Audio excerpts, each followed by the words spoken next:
Chapter 429. Xiaofan returned to the topic at hand. She asked curiously and nervously, "What's the matter with Ertzi?" "Cheng, how much did Zheka's family give you when you visited them?" "I have to go to the bank tomorrow to withdraw money for this." Lu Cheng smiled and said, 10,001 yuan. The meeting with his parents-in-law was informal, so he didn't have the necessary etiquette. He didn't receive a big red packet until he went to Jiangnan and finished his walk with Senior Ji. No, he should call him Grandpa. In fact, to the Ji family and the Yen family, a red packet of 10,001 yuan was nothing at all. However, considering the Lu family situation and the fact that Lu Cheng was still in school, they decided on this number. It was more symbolic than practical. 10,001. That's good, that's good. Xiaofan breathed a sigh of relief and smiled again. If it had been 2 months ago, she might have had a headache over the issue of red packets since she had spent all her savings on buying a house and renovating a house. However, things had come to an end. Lu Jisheng had been promoted and received incentive shares and corresponding bonuses. Their family's financial situation had improved, and they could still afford 10,000 yuan. As for the couple getting married, it was still too early, at least 3 years away. By then they would be well off. Lu Cheng felt his mother relax and couldn't help but smile. "Mom, you don't have to go to the bank tomorrow. I have almost 10,001 yuan in cash. You just need to get some. For your wife." Xiaofan was about to say something wrong. She laughed and said, "It's a red packet for your girlfriend. How can I spend your money?" "But isn't it natural for me to give money to my parents?" Lu Cheng said gently. "Mom, you're right. You're my wife, and you have a certificate. No, this is a gift from your dad and me." Xiaofan waved her hand and refused. "Our family is doing well these days. Keep the cash for yourself. Don't let her suffer." Okay. Lu Cheng didn't insist. After all, he would find a chance to give more money to his mom in 2 days. At this time, Lu Jisheng came out of the shower. With the TV program as the background, the family of 3 talked a lot about Yan Zheka's visit to her in-laws. In the end, Xiaofan clapped her hands and decided to take her husband to buy some nice clothes after the cleaning tomorrow, so as not to embarrass her son. The moon was bright and the stars were sparse. The night was getting darker. Lu Cheng finished showering and lay on the bed. He shared the contents of their discussion with Yan Zheka in the form of interesting news. He played the role of a mole perfectly. After talking about this matter, he felt the desolation and silence around him. He sighed with a smile and typed on the keyboard. "The night is long, I can't sleep alone." Yan Zheka quickly replied with a snickering emoji. "Unfortunately, I have Empress Dowager to accompany me." Mother and daughter talk at night. "I don't know what it means to be alone and unable to sleep." After that, she sent a message. "Do you think I will sympathize with you?" I almost laughed out loud, expression. Following that, she added, all right, big sister will dote on you tomorrow. Be good and go to sleep." Sensing the subtle fluctuations and changes in his wife's emotions, Lu Cheng smiled and asked, "How does it hurt?" "How else can it hurt? In broad daylight, in front of so many people, how do you want it to hurt?" Yan Zheka said with an emoji of slamming the table. "I just want you to have breakfast with me. What are you thinking about? Ku, your thoughts are a little dirty recently." Lu Cheng replied with an emoji of a sinister smile. Yan Zheka's face was flushed. She gritted her teeth and sent an emoji of knocking on the head. "It's all because you are too dirty. That's why I'm thinking dirty. It's all your fault. Quick, say I'm wrong." Yes, Coach Yan, I'm wrong." Lu Cheng typed with a smile and inexplicably missed her. Seeing his reply, Yan Zheka was silent for more than 10 seconds. "Cheng." "What?" Lu Cheng asked in confusion. "I miss you a little." Yan Zheka held her phone and lay on her side. Her eyes softened. Although they had only been apart for a little more than 4 hours. "Me too." Seeing this, Lu Cheng's emotions calmed down. His heart was peaceful, just like the scenery outside the window covered with a veil of moonlight. Compared to the burning passion, this was the beauty on the other side of love.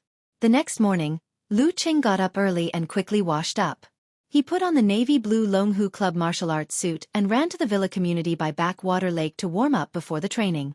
At the entrance of the community, he sent a message. Not long after, He saw Yen Zheke running out quickly. The girl's black hair was tied up and she was wearing plain white. She was pretty and elegant. What a coincidence, Lu Cheng said with a smile. Ku was wearing the female version of the Longhu Club martial arts suit, which happened to be a matching outfit with his. And they didn't tell each other beforehand. What a coincidence. Yen Zheke showed her dimples and smiled sweetly. Girls always liked coincidences like this. It made them feel as if their hearts were connected. Without saying anything, the couple looked at each other deeply and ran to Backwater Lake with a smile. In summer, the sun rose early, so people started their morning exercises earlier. Lu Cheng and Yen Zheke changed their usual places 3 times before they found a relatively secluded training spot. After a tender kiss, the two of them separated. Lu Cheng got into a stance and started to move his joints. Crackling sounds came from his body. After this, he couldn't help but turn his head to look at his wife. He saw Yen Zheke's face was red and she was ready to practice still stance. Practice your martial arts. What are you looking at? Sensing Lu Cheng's gaze, the girl pouted playfully. Her eyes were clear and seductive. I'm looking at the motivation for practicing martial arts. Lu Cheng replied with a smile, training harder and harder. Just like that, they focused on each other and occasionally looked at each other. They felt that time pass quickly. In the blink of an eye, it was the end of the morning exercise. Ku, what's your plan today? Lu Cheng asked with a smile while jogging to breakfast. Yen Zheke looked up and said, I have to chat with Empress Dowager and my dad and cook with them. Well, I'm just an assistant and have to buy a gift for your family. What about you? If you didn't have any plans, we would have fooled around together. Lu Cheng laughed. Fooled around your head. Yen Zheke glared at him, annoyed and amused. What kind of words are you using? Lu Cheng laughed and said, Since you want to spend time with Empress Dowager and your father-in-law, I have to go home and help my mom with the cleaning. He wasn't familiar with his father-in-law and mother-in-law yet. It would be awkward to intrude and ruin the atmosphere and feelings. After the cleaning, I'll go to the Gushan Martial Arts School's strength training gymnasium for another 2 hours to push the door of the inhuman stage. Then I'll find Qin Rue and Fatty Jiang for a gathering. He described his plan. Okay. Yen Zheke nodded like a chick pecking at rice. As they ran, the two of them slowed down their pace. They started to hold hands and then they started to walk faster. After eating the dumplings outside the No. 1 middle school and sending his little fairy to the entrance of the neighborhood, Lu Cheng started his daily routine according to plan. It was past 1 o'clock in the afternoon. The scorching sun was high in the sky and there seemed to be heat waves rising from the ground. Lu Cheng, Jiang Fei, and Qin Rue hid in a row under the shade of a tree and sat on the railing, leisurely looking at the gate of the No. 1 middle school a few meters away, watching the youthful juniors walk in one by one. Cheng, if you don't wear glasses, there will be a lot of people surrounding you. Fatty Jiang turned his head and looked at his best friend's plain glasses. Yeah, Cheng is now a big celebrity in Xiaofan. Our martial arts school doesn't need to say anything. As long as we mention that he used to be a part-time coach here, the number of applicants will explode instantly. Qin Rue echoed with a smile. After he succeeded in meditation, his strength improved rapidly. With the training of the preliminaries, he was almost at the level of 9th pin, almost catching up with Dai Linfeng. Lu Cheng laughed and said, I worked hard to achieve this. You can't be jealous. By the way, why didn't old Cheng come out? He usually takes a long time to reply when I chat with him on QQ. He hadn't seen Cheng Chili for almost a year. It's the same if I talk to him. Alas, maybe he made a lot of new friends in college and was busy with other things, so he didn't have time to meet us old classmates. Jiang Fei sighed. I've always thought that my contact with the other students in class would indeed become less and less in the future. However, the friendship between the three of us should be able to last for a very, very long time. In the end, Sai, when old Qing thinks of us in the future, it will most likely be a red bomb. Believe it or not, I will send you one now. Lu Cheng complained in his heart, feeling a little disappointed. Friendship was such a thing. Once one party was cold, they would quickly become passers-by. The other classmates here expressed their dissatisfaction. Qin Rue made a joke. I'm just giving an example. I'm just lamenting my relationship with old Cheng.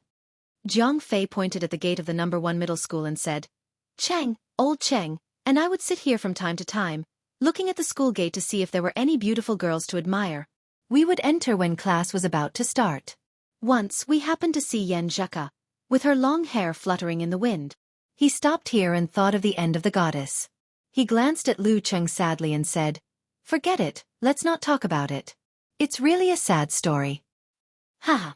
Lu Cheng laughed, both physically and mentally. Qin Rue also laughed and said, "I heard that there was a new teaching director recently. He forbade girls to keep long hair." Damn, what a pervert! Zhang Fei cursed excitedly.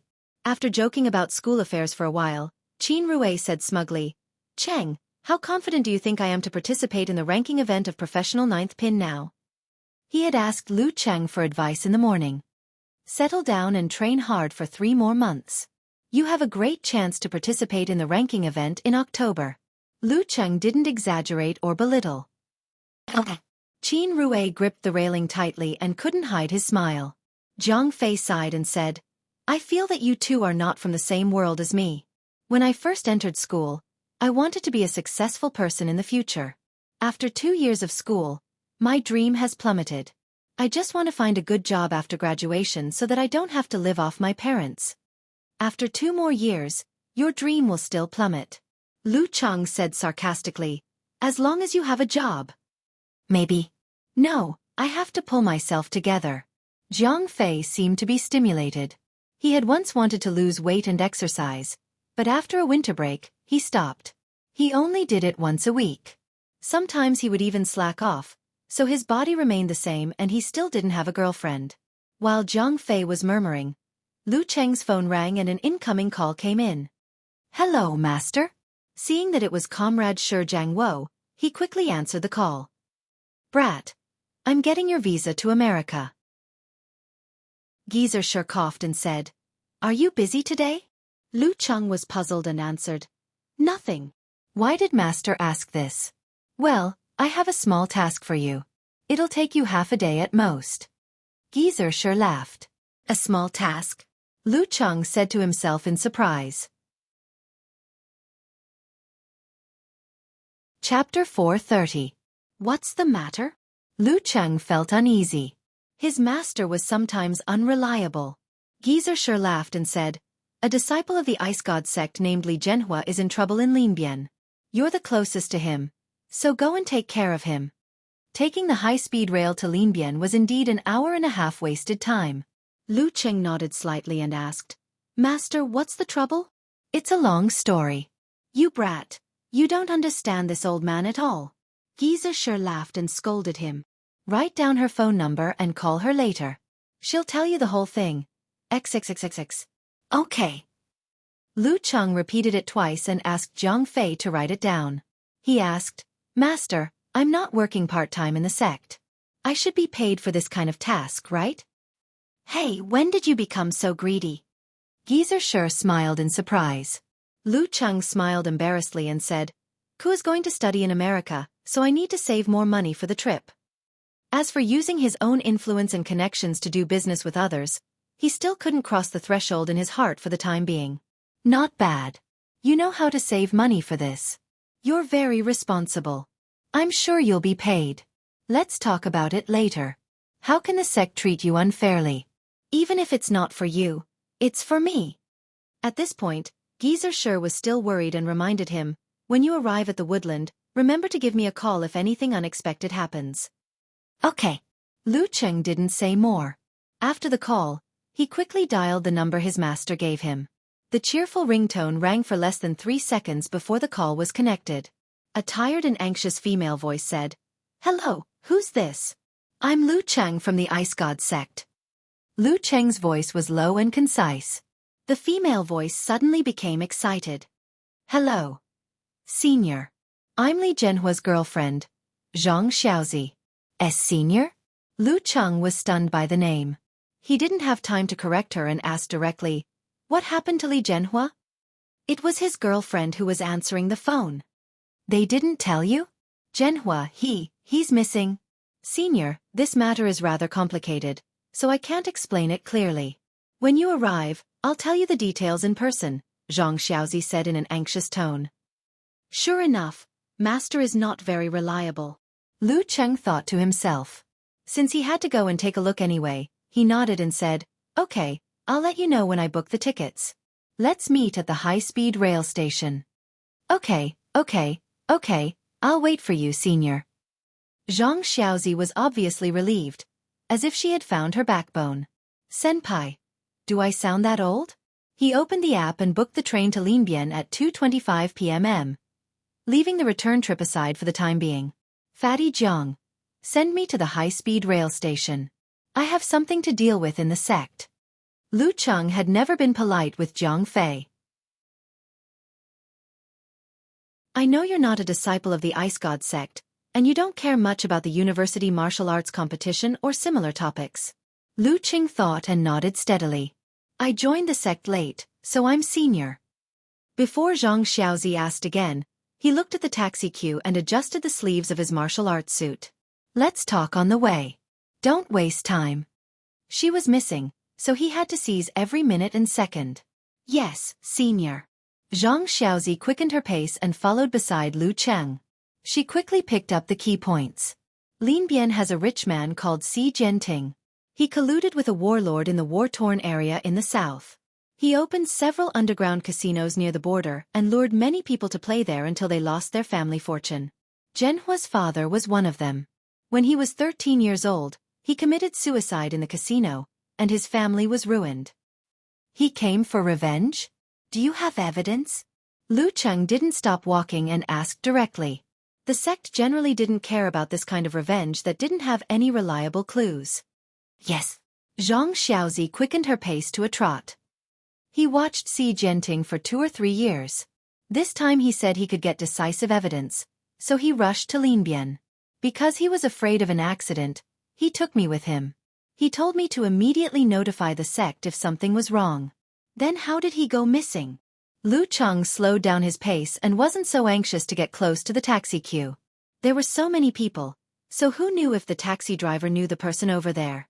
Zhang Xiaozi took a breath and said, last night, Zhenhua said that he wanted to investigate Si Jianting's Lin Fu building at night and find those several decisive pieces of evidence. I watched him go in, but he didn't come out the entire night. I saw that something was wrong, so I immediately called the sect's senior brothers according to what he said. The sect first pressured the provincial police to come here and deal with it, but their local protectionism is particularly strong, so they didn't pay much attention. They searched once and found nothing. They looked at the surveillance video, but there was no scene of Zhenhua going in. I clearly saw him go in. I urged them again and again, but there was still no result. I could only report back to the sect, and they let senior come.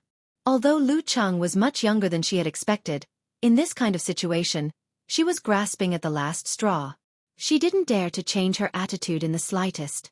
Lu Cheng quickened his pace and said in a low voice, "Let's go to the Lin Fu building to take a look first. You carefully recall if there are any important details missing. We'll talk about it after we get off the taxi." "Yes, senior." Zhang Xiaozi walked breathlessly. At 4:21, the taxi stopped on the opposite side of the street from the Lin Fu building. Lu Cheng, wearing a navy blue martial arts suit, pushed open the door and walked out. He looked at the 19-story building, which was generally short and old in the woods. This could be considered a landmark with a rather modern atmosphere. Si Jianting has been transforming and washing his name in the past few years, and has started to get involved in real estate. This is a joint development between him and several companies. Zhang Xiaozi introduced. She hadn't finished speaking when her eyes suddenly widened. She pointed to the opposite side and said, "Si Jianting." Lu Cheng looked up and saw an old man in his 50s with a rigid outline and an aquiline nose. He was surrounded by 7 or 8 bodyguards and subordinates as he walked out of the Lin Fu building's door. His eyes were sharp and cold. This was Si Jianting.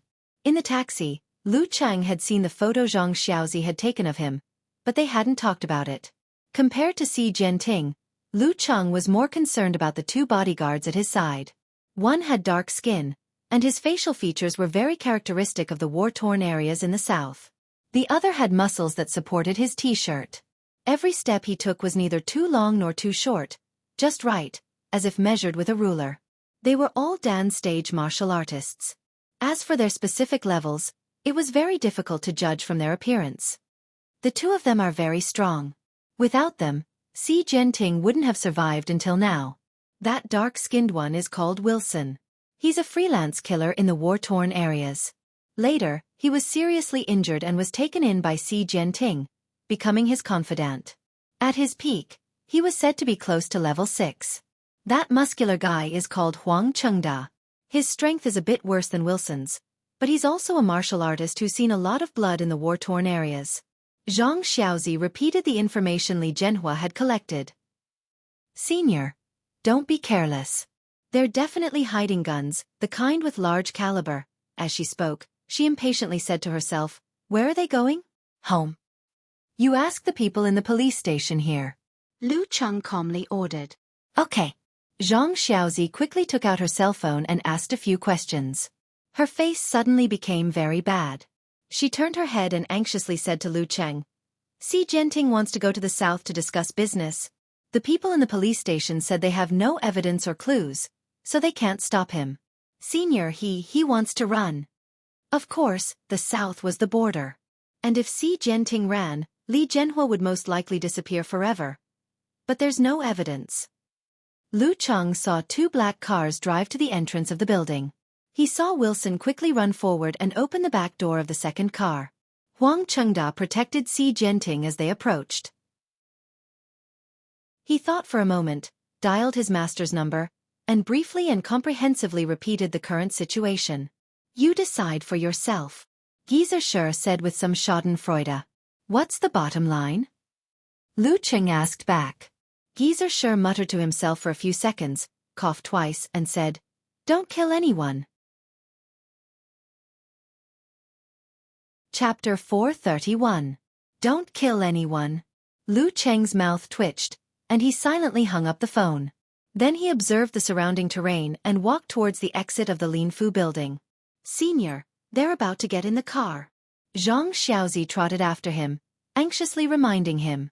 Lu Cheng didn't look at her, and his left hand steadily pressed down, indicating that she shouldn't speak. At the same time, he dialed another number. Yan Zheka's phone. After a short ringtone, the other side seemed to have been waiting, worried, and quickly connected. Hello, Ku, my master is unreliable. A small matter has become a big trouble. Lu Cheng bitterly laughed. On the way here, he fully believed in his master, and treated the trouble in Lin Bian and Li Zhenhua's disappearance as urgent but not dangerous matters. Although he was prepared to take action, it was only in case, and he didn't really know him, so he could still chat with Ku with a relaxed and cheerful attitude. Later, even though he had figured out the whole story from Zhang Xiaozi, he still felt that his task was more to find clues, pressure and urge the police to search again, and cooperate with them with the keen senses of the dance stage. Even if he did take action, at most he would just be a supporting role, easy and relaxed. Until Xi Jinping showed signs of escaping, his master gave him the bottom line. Only then did he feel that this matter was more thorny and a little dangerous, and he had to explain it to his other half. This master who cheated his disciple. On the other side of the phone, Yan Zheka's heavy breathing was clearly heard through the radio. She was silent for a moment before she said, Can you not do it?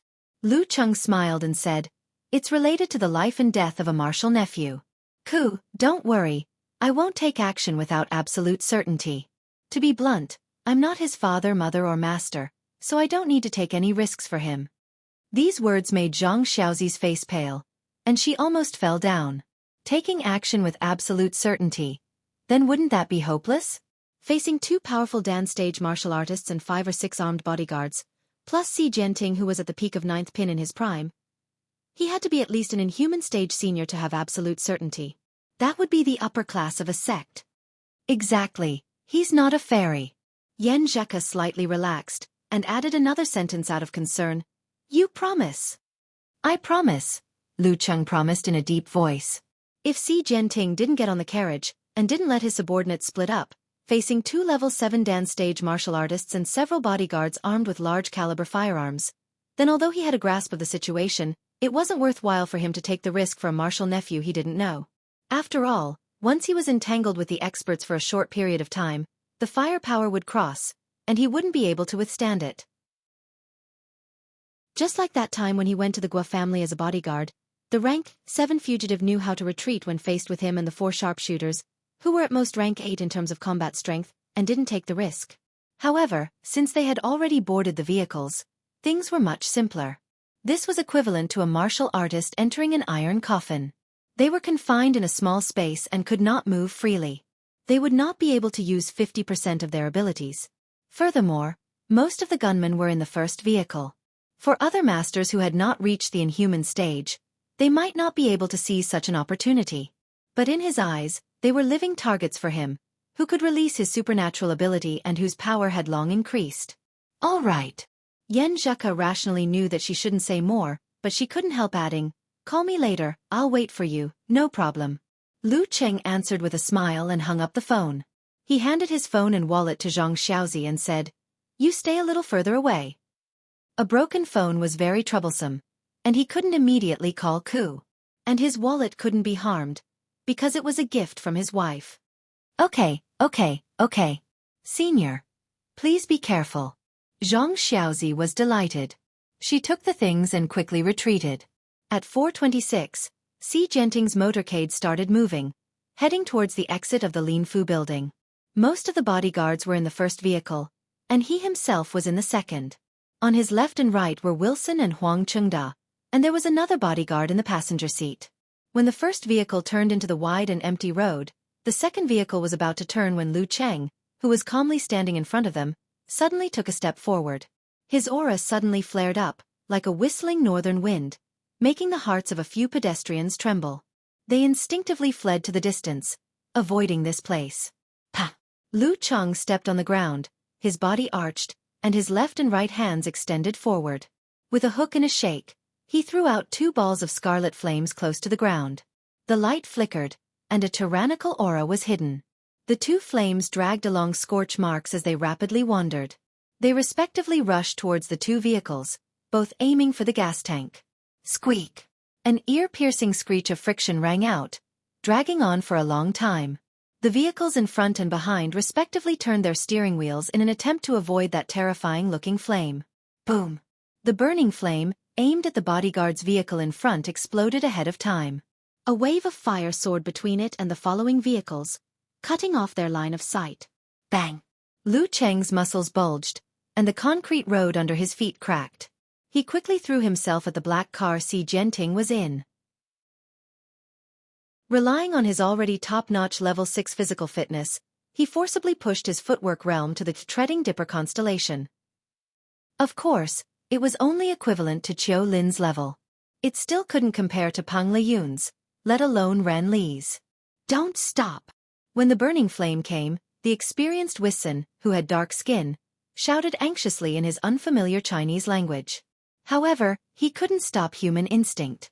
The driver had already braked and turned, creating a screeching sound and clear tire tracks. At this moment, Wilson felt a stinging pain in his side, and his hair stood on end. He sensed danger approaching. He didn't even think about it. He immediately took a deep breath and fiercely swung his elbow, hitting the car door. Bang! The joint between the 2 sides of the car door split open in an instant, and it transformed into a steel shield that flew out. For Wilson, this could create trouble for the enemy, and it could also help him break away from the vehicle at a critical moment. If he was blocked in such a narrow space, it would be very difficult to use his fists and feet. However, Lu Cheng's speed was faster than his reaction, exceeding his imagination. When the joint of the car door had split open, he was already close. His waist sank and swung, his qi and blood converged and released. His right arm suddenly became thick, and his palm pressed against the car door. Bang! The car door that was about to fly out was forcibly pressed down. It caved in and twisted out of shape, exposing wires, components, and other things. It smashed into Wilson's body, making him feel a burst of pain and dizziness. At this moment, Xi Jinping, who had experienced several similar incidents, shrank back and made space. Huang Chengda, who had already pulled out his gun, fired a shot at the deformed car door from the other side. Bang! As soon as he tried to pull the trigger, Lu Cheng sensed it. He straightened his back, hung his feet upside down, and flipped over to the roof of the car in time to avoid the bullet. The other car hadn't yet stopped, and the bodyguards still hadn't gotten out. Their line of sight was blocked by the waves of fire. The sparse passing cars noticed the abnormality and promptly responded. Because of the location Lu Cheng had chosen, they weren't affected too much. Some people even wanted to stop and watch the show. Bang! Lu Cheng's wrist shook again, and a red fireball took shape. It smashed into the roof of the car where Huang Chengda was, causing him to sense it. He shot a bird at the sky, and with a bang, the fireball exploded. Seizing this opportunity, Lu Cheng pulled back and landed on the ground again before the bodyguard in the front passenger seat could react. His left hand promptly threw out a ball of sparkling and translucent white cold light, hitting the head of Wilson, who was dizzy and didn't have the space to dodge. With a dull pop, a layer of ice crystals and thick frost condensed on the outside of Wilson's head, and he temporarily lost consciousness. With a step, Lu Cheng rushed to the back of the car before Huang Chengda and the bodyguards in the front row could open fire. His body arched, and his two hands clasped together. His muscles swelled with Dan force. Kacha! Lu Cheng's eyebrows furrowed, and the spider web under his feet spread outward. He lifted and lifted his arms, and with the strength to uproot a mountain, he directly flipped the black car to the side. Bang bang! Huang Chengda and the bodyguards in the front row could no longer aim, and two bullets shot into the flower bed beside them. While they were panicking and lacked the space to dodge, Lu Cheng flashed like a ghost and arrived in front of Huang Chengda's car door. He avoided the front, and through the broken and deformed gap, he formed a seal with both hands and said in a low voice, "Soldier!" The car flipped, and Huang Chengda knew it was dangerous. He was preparing to shoot left and right to force the enemy to retreat, and then take Si Jianting to leave the car and approach the other bodyguards. But his mind suddenly buzzed, as if he had seen a childhood nightmare. For a moment, he shivered, unable to make any other response.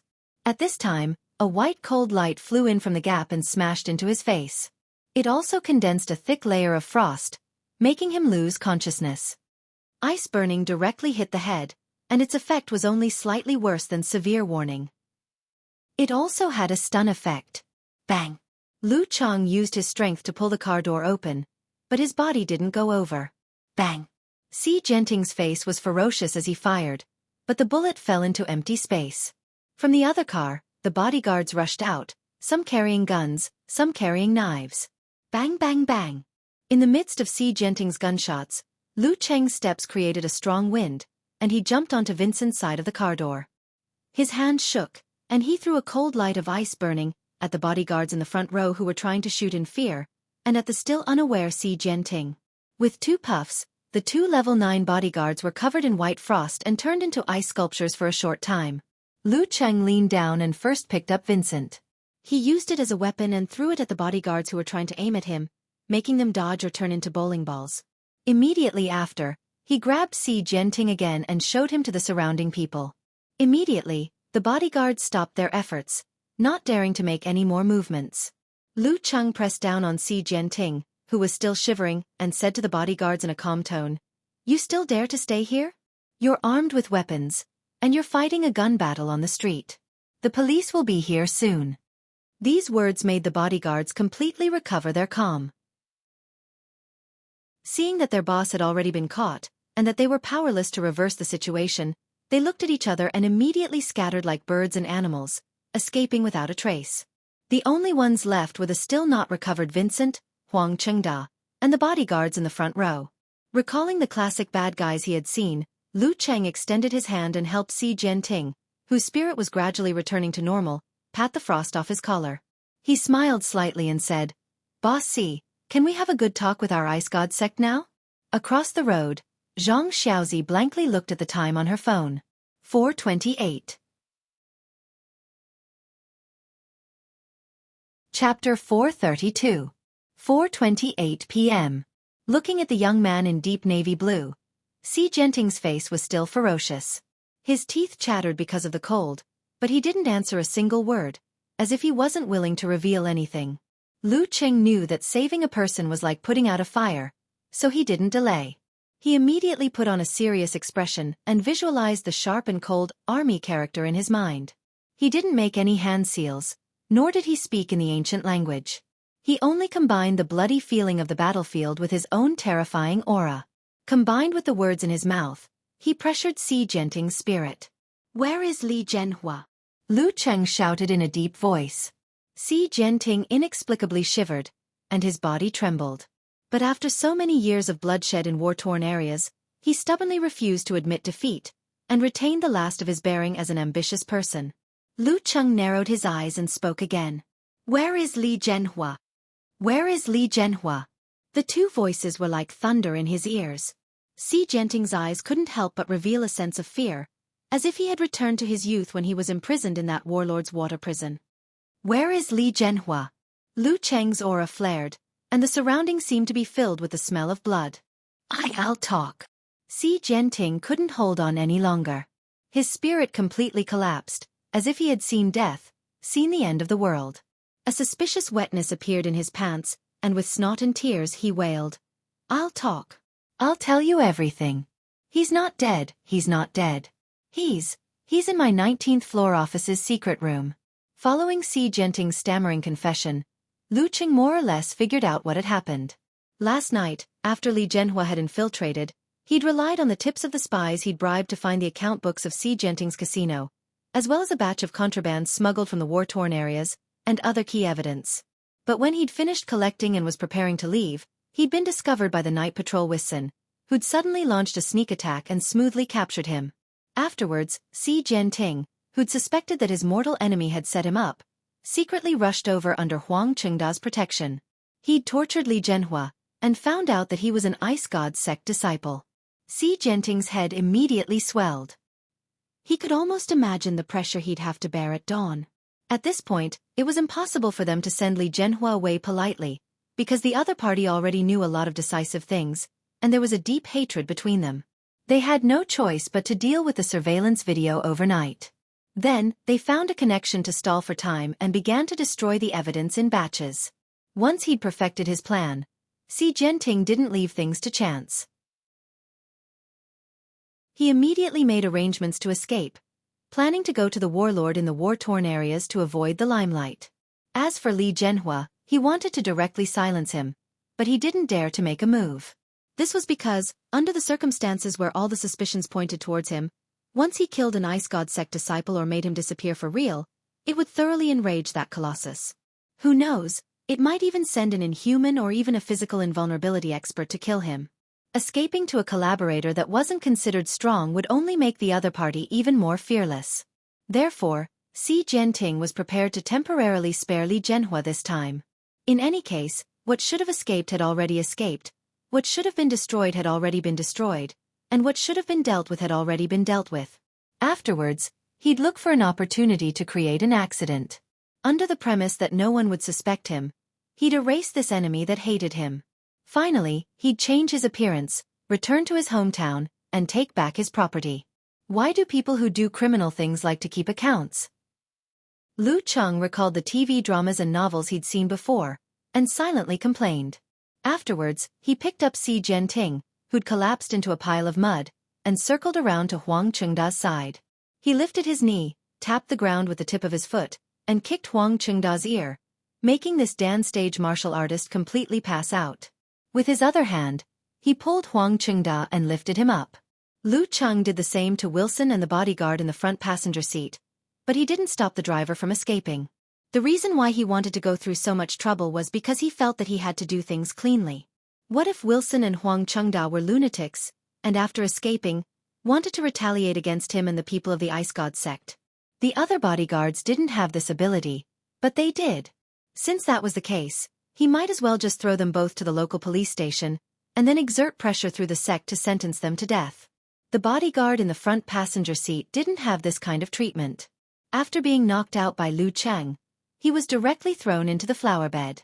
If he could wake up before the police arrived, he could count himself lucky. Lu Cheng had just stacked Wilson and Huang Chengda together, making it easier for him to drag them away with one hand, when Zhang Xiaozi ran over in surprise and joy, crossing the road that almost all the cars had already taken a detour. "Senior, Jin Zhenhua is okay, right?" She gasped for breath, and asked with both expectation and apprehension. "It's not too big of a deal." Lu Cheng hadn't seen the specific situation with his own eyes, so he could only answer vaguely. Zhang Xiaozi already believed him from the bottom of her heart. Hearing what he said, a brilliant smile appeared on her face. Thank you, senior. Her voice hadn't yet fallen when her cell phone suddenly rang. She picked it up and looked at it, and her expression slightly changed. Police station. She looked at Lu Cheng with a somewhat panicked expression, asking for a decision. It was obvious that after receiving the police report, the other party had guessed that the Ice God sect was on the move, and had immediately called Zhang Xiaozi, who was in charge of communication. Lu Cheng pondered for 2 seconds, then calmly smiled and said, "Just tell them 5 words, no lives were lost." "Yes, senior." Zhang Xiaozi suddenly had a backbone again, and she hurriedly answered the phone. After she made a few yes sounds, she imitated Lu Cheng's tone just now, and calmly said, "Don't worry, no lives were lost." The other end of the phone was silent.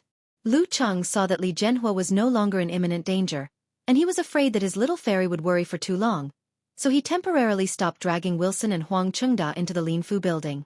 He took back his wallet and cell phone from Zhang Xiaozi, and dialed a number. He held Xi Jianting in one hand, and his foot was pressed against Wilson and Huang Chengda. He calmly stood there in navy blue, and then looked at the cars in the distance that were taking a detour, waiting for his wife to answer. 4:32 p.m. When the call connected, Lu Cheng was afraid that Yan Zheka would misunderstand, so he rushed to open his mouth first. "Hello, Ku." Yan Zheka clearly exhaled, and her tone was filled with joy as she asked, "You gave up?" "No, it's already been solved." Lu Cheng laughed softly. Beside him, Zhang Xiaozi was stunned. The professional and serious senior actually had this side of his chest that resonated with his laughter. "Solved? It's only been a few minutes. Didn't you say that a small matter had become a big trouble?" Yan Zheka was shocked and at a loss. Her body and mind relaxed, and she was so happy that she was about to explode. Hearing his little fairy's clear and surprised voice, Lu Cheng couldn't help but brag. He lightly laughed and said, "I made a mistake in my judgment. For me in the past, it was indeed a big trouble, but for me now, it's just a small matter." "You're bragging." Yan Zheka was angry, amused, and happy at the same time. How could Cheng make the mistake of not knowing himself and not knowing the enemy? "Yes, I'm bragging. Coach Yan knows me best." Lu Cheng's old face reddened, and he calmly admitted, "It's mainly because their posture was too good, so the matter is simple. I'll tell you the details later." Yes. Yan Zheka's voice was light and quick. Lu Cheng thought for a moment, and laughed softly. "I have a goal. I'll strive to make today's kind of trouble into a small matter within 4 months. I'll remember it for you," Yan Zheka replied with a smile. After a few seconds of silence, she softly said, "Cheng, hubby, next time this kind of thing happens, remember to ask clearly before deciding whether or not to go." Okay. Lu Cheng felt pity in his heart, and solemnly promised. But things were always developing and changing. It was very difficult to say that asking clearly at the beginning would solve the problem. It was more important to rely on on-the-spot judgment and knowing when to retreat. Hanging up the phone, Lu Cheng carried Xi Jianting in one hand and dragged Wilson and Huang Chengda in the other. Under the panicked and scared gazes of the people in the Linfu building, he calmly and steadily boarded the special elevator and arrived at the 19th floor. According to Xi Jianting's instructions, he had Zhang Xiaozi open a secret room and saw a young man with many scars curled up unconscious on the floor. "Zhenhua!" Zhang Xiaozi threw herself at him. Lu Cheng gave Xi Jianting, Wilson, and Huang Chengda each a few more times and threw them beside the guest sofa. Then he entered the secret room and checked Li Zhenhua's injuries. His life isn't in danger.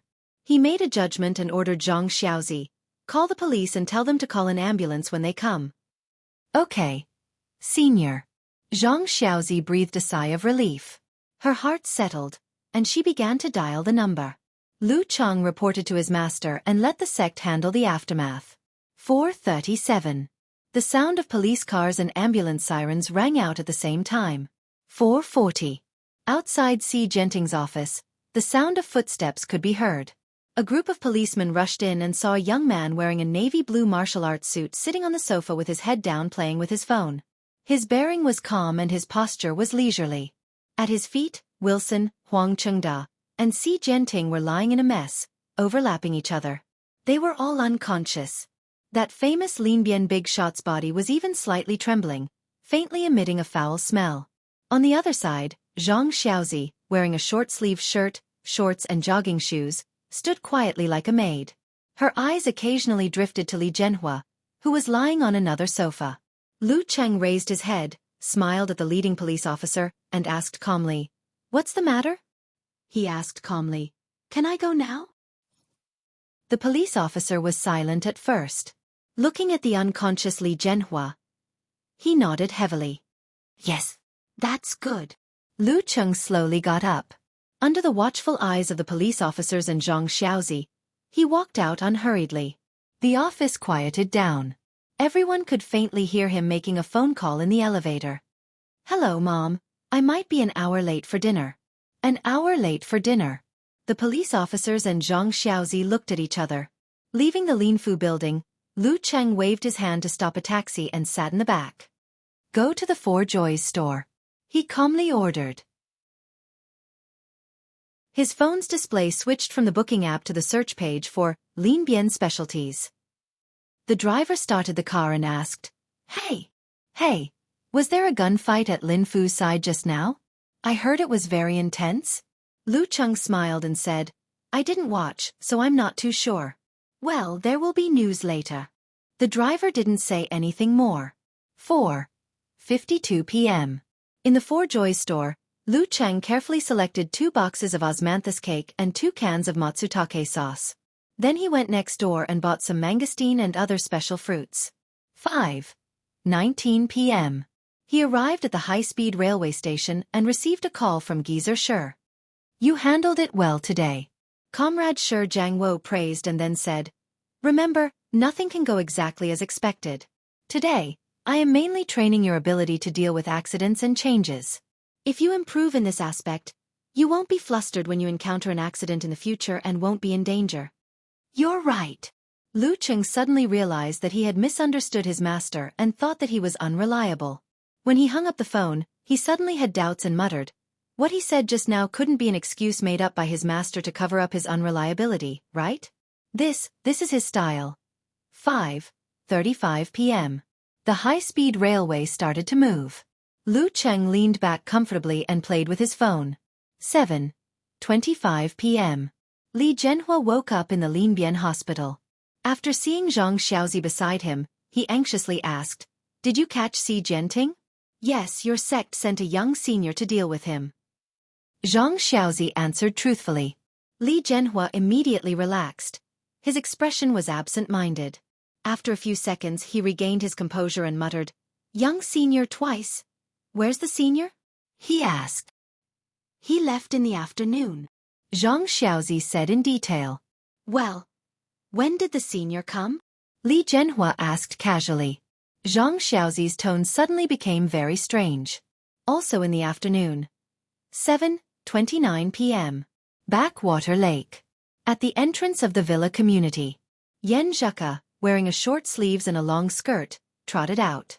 She tilted her head slightly and looked at Lu Cheng. "You're still not going back to eat? Why did you come to find me first?" Lu Cheng lifted the osmanthus cake, matsutake sauce, and southern fruits in his hand and laughed softly. "I brought you some Linbian specialties." Chapter 433. Yan Zheka's white gauze dress was long enough to reach the center of her face. Standing in the night wind, she looked elegant and refined. Hearing Lu Cheng's words, she was stunned at first. Then she squinted her eyes and looked to the side. She raised her chin slightly, her hair swaying, and her dimples showing. "Do you think you can please me like this?" While speaking, she had already reached for the bag of Linbian specialties. Without any delay, she looked down curiously to see what was inside. "How can I please my wife when I love her? Every time I go to a place, the first thing that comes to my mind is to find something fun, beautiful, and delicious to share with my coup. Today, when I'm done with my business and have some free time, I came up with a similar idea. But I'm in a rush and don't have much time, so I can't shop around. I'll try it out first. I can only search online to confirm, buy it, and leave." Listening to her ex-boyfriend, who was now her husband, Yan Zheka's eyes sparkled and her lips curved into a happy smile. She felt a little shy and subconsciously lowered her head to look at the osmanthus cake, matsutake sauce and special fruits in the bag. She glanced around and saw Lu Cheng carrying another similar bag in his left hand. She, who considered herself to be the most intelligent person in the family, changed the topic thoughtfully. Are these for Auntie and Uncle? Yeah. My mom was complaining on the phone about why I went to Linbian without telling her. Yesterday I even said that I was drooling all the way home from her cooking, but today I didn't come home on time. Lu Cheng smiled. The specialties he picked were always double. You told Auntie that you were going to Linbian? Yan Zheka asked in surprise. I just mentioned that my master asked me to go there to deal with a small matter and I would be back soon.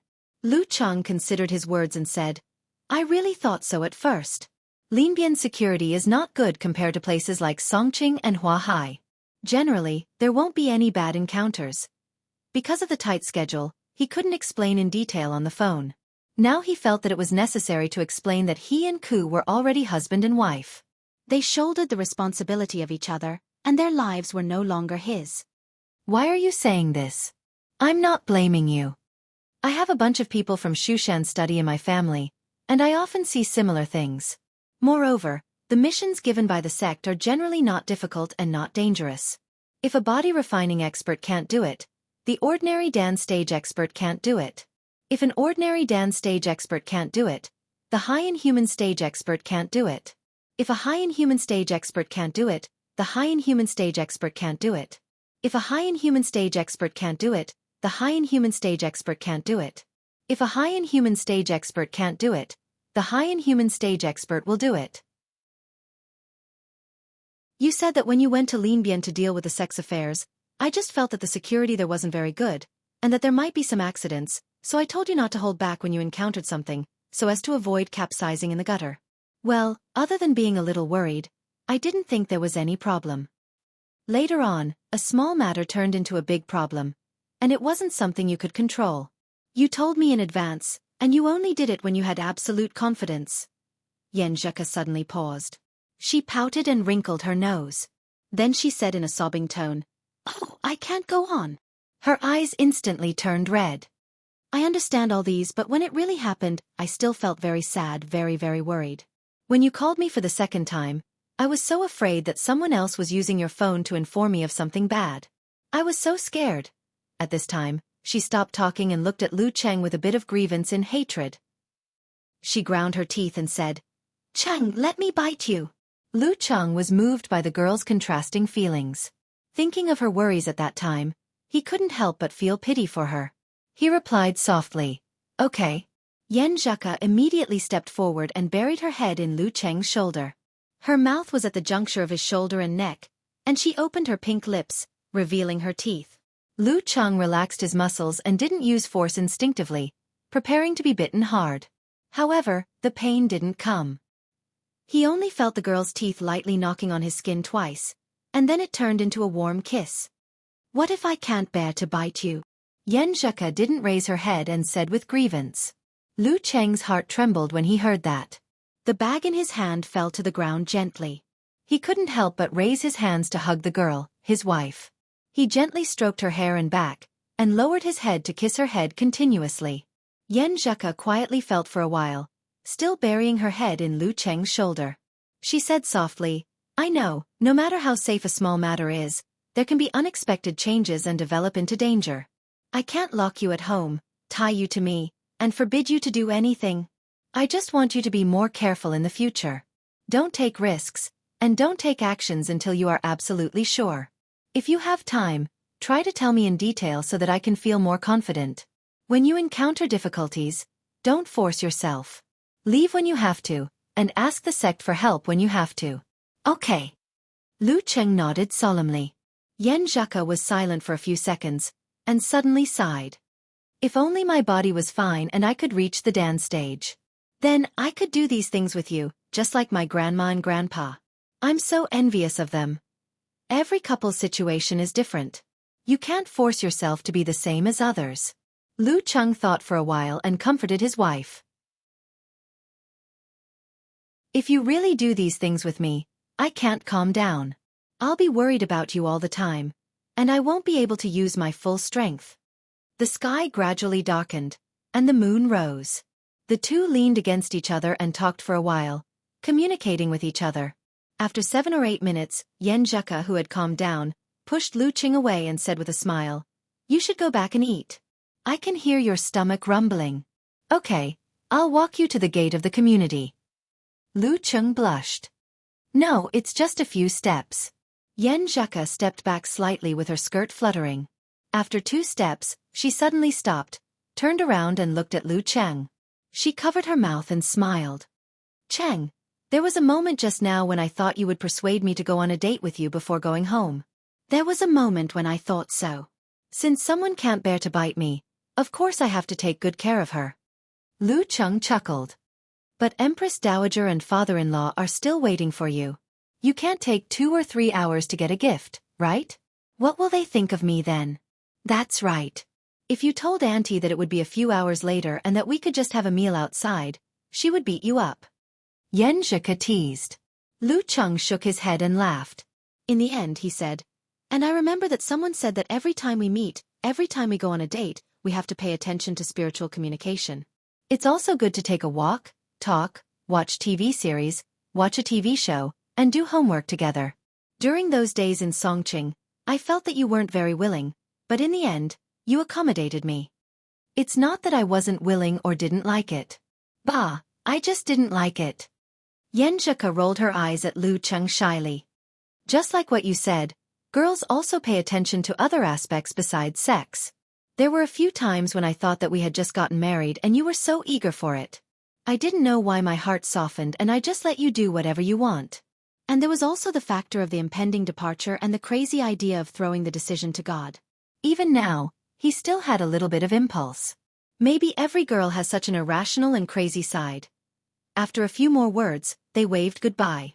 After watching the girl's beautiful figure enter the neighborhood, Lu Cheng returned home with the gift. "You're back. I've eaten with your dad. I'll heat up the food first."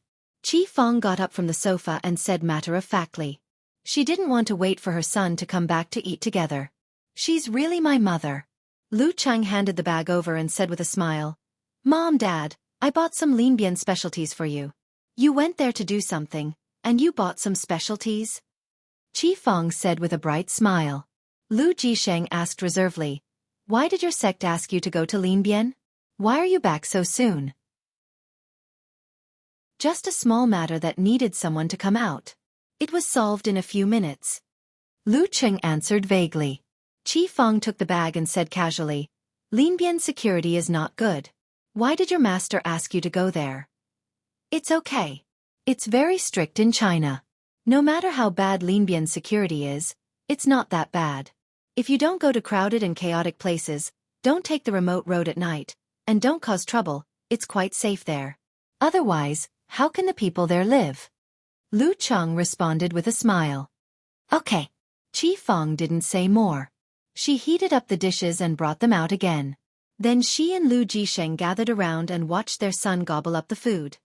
"Your dad was still worried when you went to Linbian. Just now, he was watching the TV station alone to see if there was any news." Fong laughed at Lu Jisheng. "I just happened to get it." Lu Jisheng coughed. Lu Cheng's heart felt warm and he ate even more happily. The family was happy and harmonious, talking and laughing. Suddenly, a sound came from the TV, but it didn't enter their ears. Linbian TV station news, this afternoon, a serious gun case occurred in the Linfu building at the intersection of Jiuxing Road. The case has been solved. The main suspects, Xi Jianting, Huang Chengda, and others have been arrested. After eating and drinking, Lu Cheng returned to his room and turned on the computer, ready to see if the afternoon's video had been uploaded. Fortunately, he was decisive in his work and finished in less than 2 minutes. Many people didn't even have time to react. Moreover, the scene at that time was so shocking that no one dared to approach. Therefore, only a few blurry videos and photos were leaked. "Well, this is standard. Even my mom wouldn't recognize me." Lu Cheng laughed and sighed in relief. Later, with the sex suppression, this matter couldn't spread. Just as he was about to close the webpage, a message came in on QQ. Wonton Seller asked, "Little Tiger, didn't you see the news in the group? Everyone is going to Huaqing for a meetup on the 15th. Do you want to come?" Huaqing, where the Longhu Club was located. I probably won't come." Lu Cheng thought for a moment before replying. A year ago, He was quite interested in the meetups. But in the past year, he mostly browsed without saying anything. His interactions with them had decreased, and he was unfamiliar with them. If he went, he would feel quite awkward. Chapter 434. Hey, aren't you on holiday? Wonton seller asked with a surprised expression. Lu Cheng replied with a silly smile. I'm busy meeting my girlfriend's parents. I don't have much time. Ku is going abroad soon. The most important thing is to accompany her. Little tiger, you're not in your 3rd year yet. Why are you meeting the parents? No, are you getting pregnant? You're going to be a father in university? Wonton seller's gossipy soul seemed to have been ignited. You're thinking too much. Lu Cheng sighed and said, I'm an adult and my relationship was discovered. I might as well meet the parents. Oh. Wonton seller looked very disappointed. Then she said in a serious tone, Little tiger, you value your boyfriend more than your friends. Ever since you started dating, you haven't been to the forum much. You don't chat much in the group either. Didn't you join the martial arts club back then? Did you neglect it after you started dating? Cover mouth laughing emoji. That's not true. I signed up for the martial arts club to pursue my girlfriend. This is my daily life. How can I neglect it? Lu Cheng replied with a snickering emoji. Your girlfriend sounds awesome. She's a Wulin master. What pin is she? Wonton seller replied with a shocked emoji. Lu Cheng answered honestly. Professional 9th pin.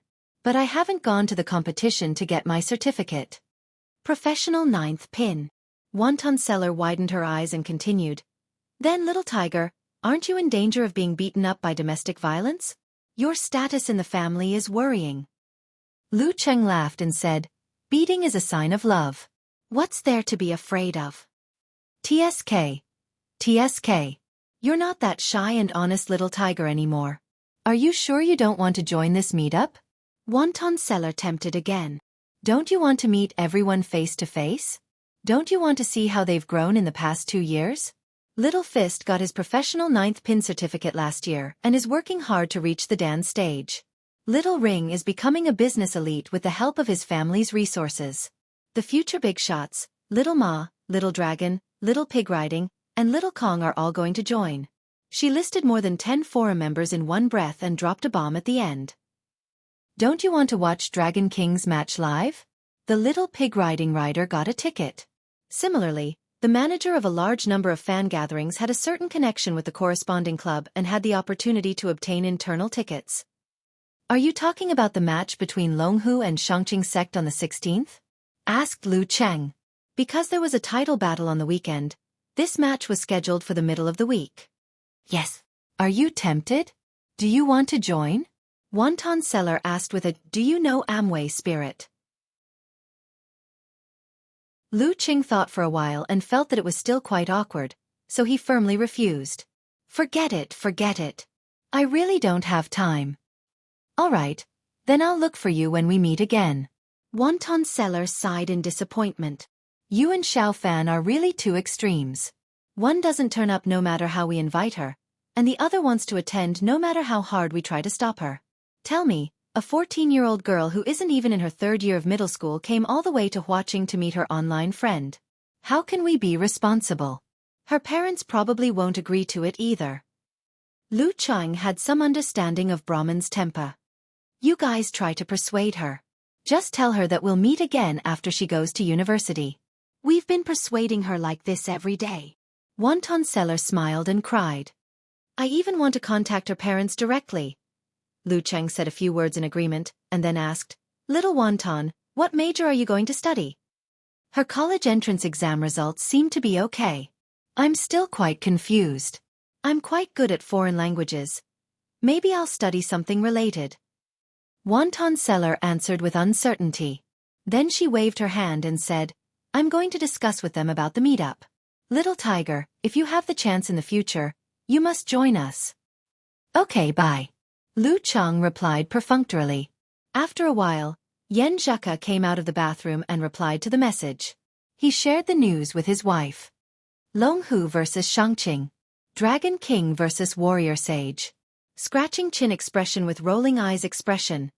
Yan Zhika said, I really want to watch. We haven't watched a professional match live together. Cheng, let me invite you on a date. Let's go watch the match live, not the meetup. We'll go by ourselves. I want to have a good time before I go abroad. Okay. Lu Cheng replied excitedly. Then he asked, does this count as a honeymoon? If you say so, arms akimbo expression. Yan Zhika looked at the sky. I'll get the tickets. You go and prepare the itinerary. Okay. Lu Cheng quickly booked the tickets and hotels and flipped through Huaqing's travel guide. I didn't expect to go there in the end, but the purpose was different. After everything was done, Yan Zhika suddenly sent a crying expression. What should I do? I'm so nervous when I think about meeting uncle and auntie tomorrow. It's mom and dad. Lu Cheng deliberately corrected her. Even more nervous. Crying expression. Yan Zhika replied. Haha, what are you afraid of? Just answer whatever they ask. If you can't answer, just look at me and I'll answer. If there's nothing else to talk about, I'll show you around my room to avoid awkwardness. Lu Cheng could understand Yan Zhika's current state of mind. Do you want to help set the table and tidy up when you eat? No, you're a guest the first time. Really? Just treat it like you're at home.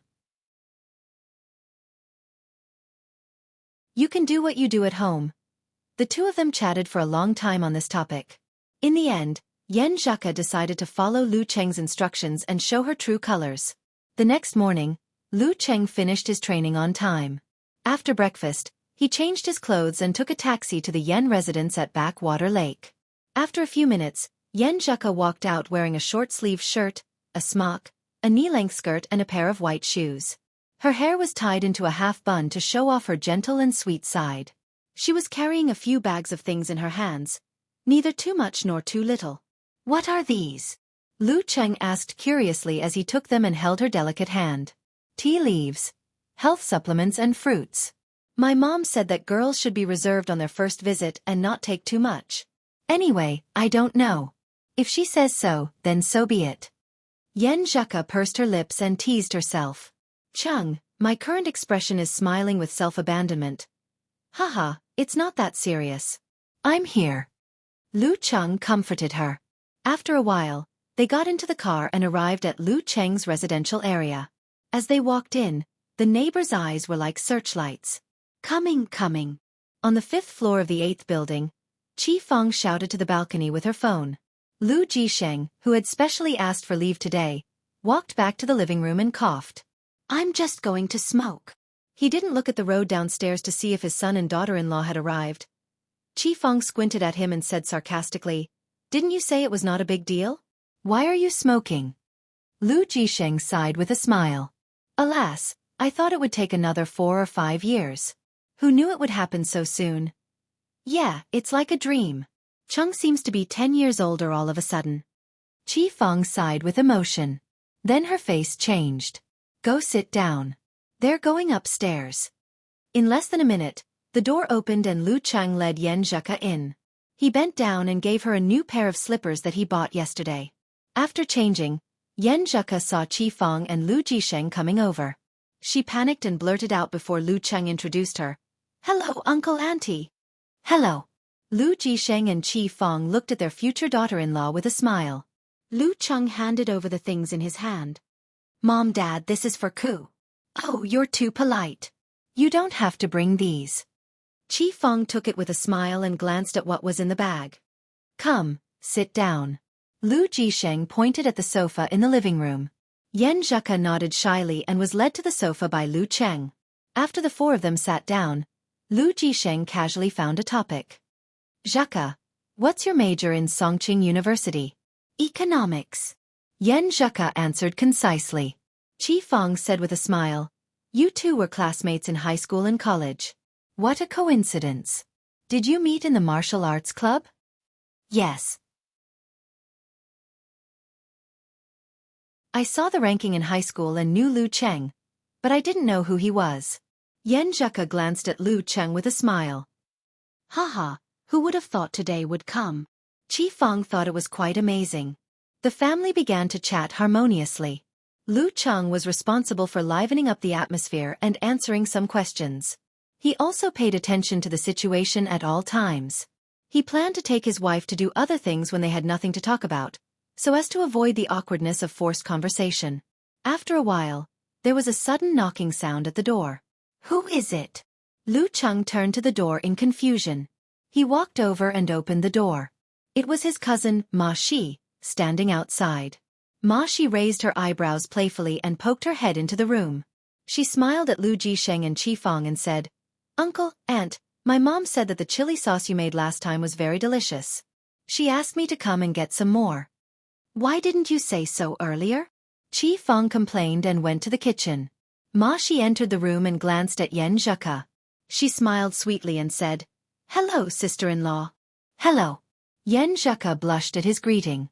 Lu Cheng hurriedly introduced, "This is Ma Shi, my cousin. She is more naughty than before." "Of course not."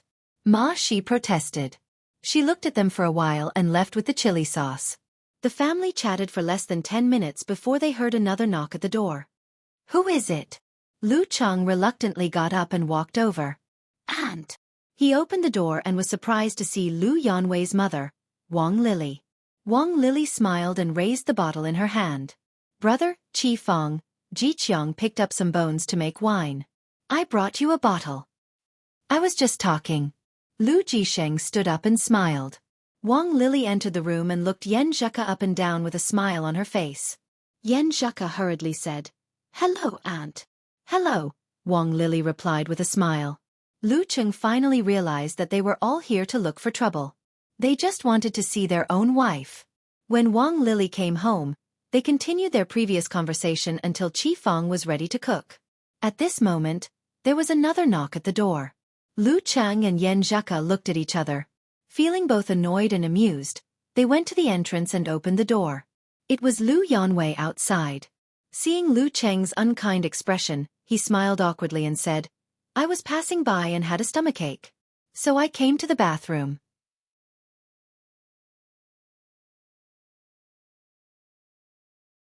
Chapter 435.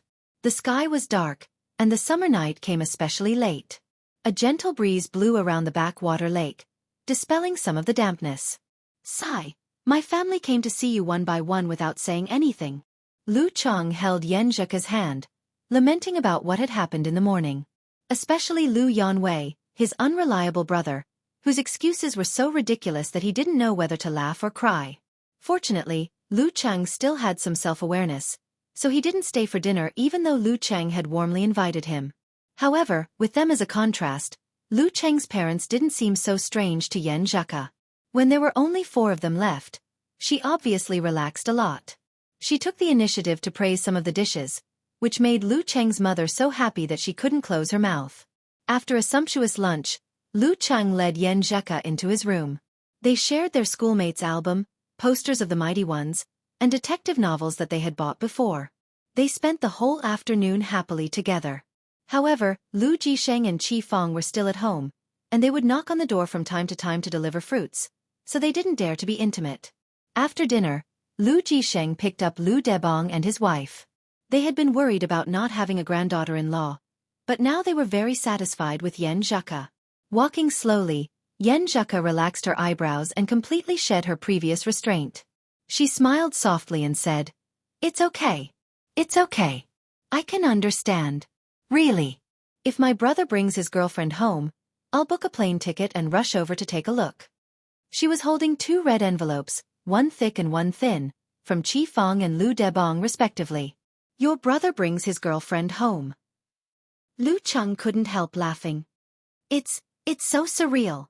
He couldn't imagine how his brother-in-law would treat his girlfriend if he had a girlfriend. "I think so too." Yan Zheka didn't defend her cousin Lin Quebec. Instead, she nodded seriously. Lu Cheng glanced at Yan Zheka's pink bag and red envelope and said, "Why don't you put it in? It's a burden to hold it in your hand." "I like to hold it. What's wrong with that?" Yan Zheka answered briskly, holding the red envelope and shaking it proudly. Okay. As long as you like it." After chatting for a while, Lu Cheng remembered something and asked, "Ku, when are we going to your grandpa's house?" Well, maybe not. Yen Zheka tilted her head and looked at him seriously. Why? Lu Cheng was confused and confused. Yen Zheka burst into laughter, revealing her dimples. Because my grandparents missed me so much that they decided to come to Xiaofan and live there for a while. At this point, she pursed her lips and looked up. There may be other relatives coming over these few days. When they leave, I'll take you home to meet grandfather and grandmother. Otherwise, you'll feel awkward facing a large group of people all of a sudden. That's good. Lu Cheng nodded in agreement. At this time, they walked to the entrance of the villa community. Yen Zheka waved her hand and said, Cheng, I'm going in. Say hello to Empress Dowager and father-in-law for me. Lu Cheng responded with a smile. After taking 2 steps, Yen Zheka suddenly turned around. She smiled shyly and said, Uncle, Auntie, they're nice people. I feel like we're family. After that, she shook the red packet in her hand and walked briskly past the entrance. We're a family now, silly coo. Lu Cheng chuckled as he watched her leave. In the living room of the Lu family, Xiaofan was wiping the tea table. She glanced at Lu Jisheng, who was watching the news attentively, and said, That girl Zheka is quite delicate and well-mannered. She seems to have a good family education. Yeah, she's not a naughty girl. Good. Lu Jisheng sipped his tea and nodded. While the old couple was talking, Lu Cheng pushed open the door and walked in. You're back so soon? Xiaofan blurted out in surprise. Not so soon. I've already sent Ka home. Lu Cheng answered blankly. Why can't you be more considerate? Why did you only send her home when you sent her home? You should take her shopping. It's just a walk. Boys should take the initiative. Xiaofan didn't dare to comment on other things, but she did watch a lot of TV series. She deeply felt that her son had no romantic cells and looked as if she expected better from him. I've already taken a walk by the lake. If it weren't for Empress Dowager waiting for me, I'd definitely take Ku for a date. It'll take at least 2 or 3 hours to get back. Lu Cheng complained and changed the topic. Ku just told me in private that she feels that you two are really good friends. I'm still not a good host. Xiaofan smiled and said modestly. Lu Jisheng picked up his teacup and took a sip. He couldn't hide his smile. Lu Qing thought of something and took the initiative to bring it up. Dad, Mom, my master wants me to learn more about the kung fu of other countries and sections. I might be going to the United States more often in the future, so I'll have to stay for a long time each time. Let me teach you how to video chat. Okay. Xiaofan was stunned and asked worriedly, What about Zheka? It's not a good idea to be apart all the time. Lu Cheng smiled. Mom, don't worry. Uncle Yen and the others have arranged a joint training program for Ku to study in America. That's good, that's good. Xiaofan heaved a sigh of relief. You're going home for the holidays, right? Of course. Lu Cheng smiled brightly. He took his parents' phones and started the teaching activity. At 8:30, after Lu Jisheng and Xiaofan had barely grasped how to video chat, he went back to his room and turned on his computer to do what he had done for the past few months. While waiting for the computer to start, he took out his phone and replied to Yen Zheka's messages and browsed through dozens of recent messages in various groups. Among them, in the family group, she sent an emoji of drinking water. Sister-in-law, you're so beautiful. You're much prettier than on TV. Lu Yanwei didn't say anything but sent a thumbs-up emoji. Seeing that these messages were from a few hours ago, Lu Cheng didn't respond and clicked on an emoji of passing by quickly. His computer was fully booted up. He opened the browser and began to browse various niche, cultivation forums and large shopping websites. Ever since his 9 words formula became famous, items related to the Lin, Bing, Do, Jie, all-array advance became a hot topic on the internet. Many people posted things like ancient 9 words picture, golden stone 9 seals, incomplete secret art, ancestral 9 words picture atlas, and so on. They would cheat and cheat as much as they could. After all, even sects like the Shangqing sect and Daxing Temple could not guarantee that their disciples would be able to practice something by looking at the picture. What? You said you bought my ancestral secret method but didn't practice the secret method? Boy, you're not smart enough. Here, let me introduce you another one, suitable for people with low intelligence. Is that not enough? Look at yourself in the mirror. Don't practice martial arts if you're ugly. In this situation where non-strong martial artists couldn't distinguish the real from the fake, many people thought that they had good taste and good luck. They believed that they could definitely distinguish the real from the fake and find the real secret method. Then, they would have an adventure and become the protagonist, walking to the peak of life. Lu Cheng relied on his ability to return to the origin of cultivation through the remaining essence and charm of the 9 words formula. He also joined the ranks of the gold rush, hoping to find something useful. To him, with the breakthrough some time ago, the inhuman stage wasn't so far away. However, how long it would take for him to step into it was another matter. Although he had set a target of 4 months, he only had a certain degree of confidence and did not dare to say that he was certain. Therefore, in addition to the daily training of his will and martial arts, he planned to find some catalysts and primers in order to accumulate enough momentum. Within 3 to 4 months, he would be able to push past the threshold of the inhuman stage like a flood breaking through a dam. Currently, the most promising primer and catalyst was undoubtedly the remaining 9 words formula. Not only would it help him, but it also had the possibility of healing his master's injury and Ku's body. This was his main goal for this semester. In the past few months, Lu Cheng had actually found many items that he himself found hard to distinguish. However, he didn't waste time to verify them himself. He directly passed the clues to Geezer Shur and asked him to pass them to the divine enchanter of Sin Flame and other seniors. Hey, if it's a liar, the military daddy will strip you of your underwear, he thought to himself. However, from the feedback from the military, they were all fake, of course. Lu Cheng wouldn't pass all the clues to the military.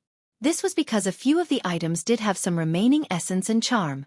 He could directly confirm that they were real and wanted to spend a few hundred yuan to pick them up. However, up until now, these few items were either too incomplete or had wrong charm. They hadn't given him a new 9 words formula yet. Cheng, did I eat too much during lunch and dinner? Yan Zheka, who had just calmed down after taking a shower, sent a message to Lu Cheng via days when she thought of this. Lu Cheng couldn't help but laugh. Hand-touching chin expression. He said, "No, I'll be the comparison." While chatting, he glanced at the computer screen from the corner of his eye. Suddenly, he was stunned. On the current page was a brocade handkerchief with the word "Do" engraved on it. It vaguely gave a feeling of fighting against the heavens and the earth. Lu Cheng sat up straight, moved the mouse, and clicked on the dialog box with the seller. "Where did this thing come from?" he asked bluntly. The seller was called Never Miss a Chance. He replied enthusiastically, "Dear, this was passed down from my ancestors. Do you want to buy it? I've been having a hard time recently, so I'll give you a discount. 999 yuan is yours." It's the same style as Lu Cheng's. Dear, the pronunciation of the word "do." I mean, if you want to cheat, at least make it more real. A handkerchief needs to be old. You just bought it not long ago, right? Lu Cheng said with a sneer. Dear, we're just trying to make a living. You don't have to do this. Never Miss a Chance's attitude suddenly turned cold. Also, where did you copy it from? Were you cheated too? Lu Cheng's expression was solemn, but his tone sounded like he was gossiping.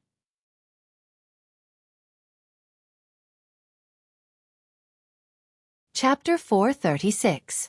Never Misjudge seemed to have been exposed. Snorting through nostrils expression said, "Damn it! That guy said that the dough character on the wine pot could definitely be passed off as genuine. In the end, after selling it for a month, it was exposed 10 times. 10 times? I'm so F***king blind." Lu Cheng replied with a laughing expression. "What wine pot? Send it to me." Never Miss a Mistake paused for a few seconds and sent a photo to Lu Cheng. In the photo was an ancient purple gold wine pot about the size of a palm. On the side of the pot was engraved the word dough character, which gave off an explosive and unyielding feeling. It was as if one could soar into the sky and wreak havoc in heaven after drinking 2 mouthfuls of the wine. It's quite stylish. The workmanship is exquisite. Lu Cheng complimented and casually added, "I quite like your wine pot. It's so cool. Why don't you sell it to me?" Sell it to you? How can I get a handkerchief with the dough character if I sell it to you? You're ruining my business, dear. Never Miss a Mistake replied with a, disdain expression. The national competition ended a few months ago. The popularity of the 9 syllables has long since passed. Your handkerchief with the dough character is getting worse and worse, right? Hurry up and sell it. Make as much money as you can. Besides, I don't believe that you don't have any handkerchiefs in stock. Lu Cheng had a glib tongue. That makes sense. Never miss a mistake, replied after a moment of silence. 1,200 yuan. Take the wine pot. 1,200 yuan? Are you kidding me? I can't give you more than 100 yuan. Lu Cheng followed Coach Yan's instructions and tried to bargain. That's an insulting bargain. Dear, the cost of my handkerchief is more than 100 yuan. Let's be friends. It's 380 yuan, including shipping. Dear. Never miss a mistake looked like he was selling at a loss. Lu Cheng thought for a while and said hesitantly, fine. You hang it up and I'll bid for it. Let's go through other channels. If I hang the wine pot up, won't it expose that I'm selling fake goods? Never miss a mistake suggested. Fine. Lu Cheng didn't seem to care. After the deal, when he gave Lu Cheng the address at the end, he considered that he could be considered a celebrity. He didn't leave the name Lu Cheng and used Xiaofan instead. After he was done, he sent a photo of the wine pot to Yan Zheka and sent a snickering emoji. Look at this. Ha! The fighting formula. It feels like the fighting formula. Yan Zheka sent a dog-eyed expression. She had read the notes of the Shushan Studies reverse creation of the 9 words formula. Although the fighting formula's charm had been identified as wrong by Lu Cheng, it should be close enough. Yeah, I could tell at a glance. Lu Cheng smiled proudly. Amazing. You are indeed my Cheng. You got it? Yan Zheka was not stingy with her praise and asked happily. That's right. Even if I can't comprehend anything from it, there should be some clues hidden in it. Also, look at this wine pot. It's so well made and has an ancient charm. It's the type that my master likes. I can give it to him as a backup. Wow, it's so rare to see you care so much about Coach Shi. Yan Zheka sent an emoji with her eyes wide open. Lu Cheng replied with a dumbstruck expression. What do you mean by rare? I've always respected my master. TSK. TSK. Why do I remember that you always slandered him? Yan Zheka sent an emoji with her eyes rolling. It's called slandering but remembering, Lu Cheng replied with a serious face emoji. Is that so? Yan Zheka sent an obedient emoji. How much did you spend on this wine pot? $380. Lu Cheng sent an emoji with a covering face emoji. In a rented house in a city in a province. Never miss a mistake stretched his back and hummed a little tune proudly. In front of him was the purple gold wine pot that gave off a heaven-defying vibe. He stood up and pulled open a black cloth covering a box beside him. Inside, there were dozens of wine pots of the same style neatly stacked. However, they lacked that indescribable vibe. These were all replicas that he found in a factory. The cost was quite low. Haha, you're the kind of person who wants to trick my flagon. Never miss a mistake shook his head and laughed. Usually, the dough formula handkerchief was enough to deal with people who were not observant and knowledgeable. When it came to people who could see the flaws and uniqueness, he would pretend that he knew nothing and let them deceive the wine pot and sell it for a good price. For most people, who would expect a second scam after the first one? Most of them would be happy that they had successfully deceived others and picked up a bargain. Moreover, such people were more conceited. If they fell for a few hundred yuan, they would definitely not want to make it public. At most, they would scold themselves and deny it. As for the temptation of treasures, never miss a mistake wasn't worried. When he found this wine pot, he thought it was really related to the dough formula. He tried to use it to please a dance stage martial artist. However, the martial artist said that it didn't contain any charm and couldn't be visualized. Besides looking good, it had no other value. Those who were deceived would understand after looking at the photo. Who would go to another province for a few hundred yuan? No matter how crafty you are, you can't escape from my grasp. Never miss a mistake took out a batch version of the purple gold wine pot and put it in the package. He started to fill in the express delivery form. Xiaofan. The next day, Lu Cheng finished his training and returned home from Gushan Martial Arts School. His phone rang. The express delivery had arrived. He took the package and entered his room. He opened it and raised his eyebrows. He was both angry and amused at the same time. He logged onto the website and found "Never miss a mistake." He said bluntly, "You must have sent the wrong one." "Of course not. Look at the photo. Isn't it exactly the same?" Never miss a mistake was experienced and calm. It doesn't have the explosive and unyielding feeling in the photo. Lu Cheng pointed out the key point. Never miss a mistake was surprised. This is the effect of a photo. Do you know what Photoshop and retouching are? Don't tell me you don't even know how to use Photoshop? Look, I have another one. This one is in black and white. Doesn't it have a quiet and ancient feel? Anyway, you can say whatever you want and file a complaint. I'm not afraid. I'll call the police. Lu Cheng replied without anger. Seeing these words, Never miss a mistake immediately relaxed. The bigger the threat, the less likely the other party would follow. It was like a fight between gangsters. You had to leave some harsh words at the end. The police wouldn't file a case for a few hundred yuan. Haha, go ahead, go ahead. Never miss a mistake picked up the cup and drank a mouthful of water. Lu Cheng copied the link to his website and clicked on a person named Rapid March on QQ. He sent a message. This person is very likely to have clues about the fighting formula. He used to pass clues to the military through his master, which annoyed Geezer Sher. Geezer Sher directly gave him a contact instead of being a middleman. Got it. Rapid March's reply was concise and comprehensive. At 2 o'clock in the afternoon, Never miss a mistake was half asleep when he suddenly heard a series of fierce knocking on the door. Who is it? He turned over and sat up, shouting out loud. Checking your water meter. Someone outside answered. Has it been a month? Never miss a mistake put on a sweatshirt and shorts, walked to the door in confusion, and opened it. Clang. As soon as the door opened, 2 strong men rushed in. One grabbed Never miss a mistake by the waist and tripped his legs, and the other grabbed his shoulders and elbows. Never miss a mistake was immediately pinned to the ground. What are you doing? Never let me see you wrong, I shouted in fright. Then he saw several shiny black pistols pointed at him, and 2 police badges were next to them. I'm just selling a fake. Never miss a mistake was stunned for a moment, and then defended himself with grievance. Tears were about to fall. That's the whole thing. Lu Cheng sat on the chair and looked at Yan Zheka, who was sitting on the edge of the bed and flipping through the bulk purple gold flagon. In other words, you were mentally prepared to receive a fake from the beginning? The girl looked up thoughtfully. Then why didn't you just hand it over to the military without fear? You want to take advantage of the situation with your own ability? Today was a rare cool day in early July. She wore a delicate and ladylike round-necked shirt. Something like that. Lu Cheng smiled vaguely. Yan Zheka put down the flagon and rolled her eyes at him. You pulled me here just to see this fake? I even said that I would take you to buy 2 sets of clothes. My grandparents prefer the gentle and scholarly type. That's not urgent. Other relatives are still here, aren't they? Lu Cheng stood up and smiled. Besides, what do you mean just to see this? Didn't you say it before?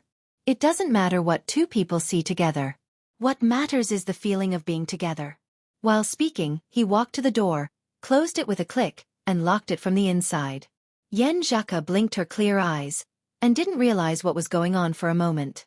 Lu Cheng walked to the window again, looked at the dazed little fairy, and laughed in a low voice. My mom escorted Qi Yunfei back to Ningxue and won't come back today. My dad is working overtime and won't be home until 7 or 8 o'clock. With a swish, the curtains were drawn, covering the light in the room, making everything dim and dancing with light and shadow. You. The clear female voice came to an abrupt end. At 5 o'clock in the afternoon, in the dimly lit room, a jade-white arm was draped over Lu Cheng's body, forming a sharp contrast with the cascading black hair. The whole room was filled with the silent beauty of dancing. Lu Cheng glanced at the sleeping Yan Zheka, picked up his phone from the pillow with his left hand, and looked at the messages. Rapid March said an hour ago, the flagon doesn't have the charm of the fighting formula. It should be made by a very skilled craftsman without any martial arts. It's no more than 30 years old. Judging from the overall feeling, He most likely made it according to the original inscription. Let's trace the origin of this flagon immediately.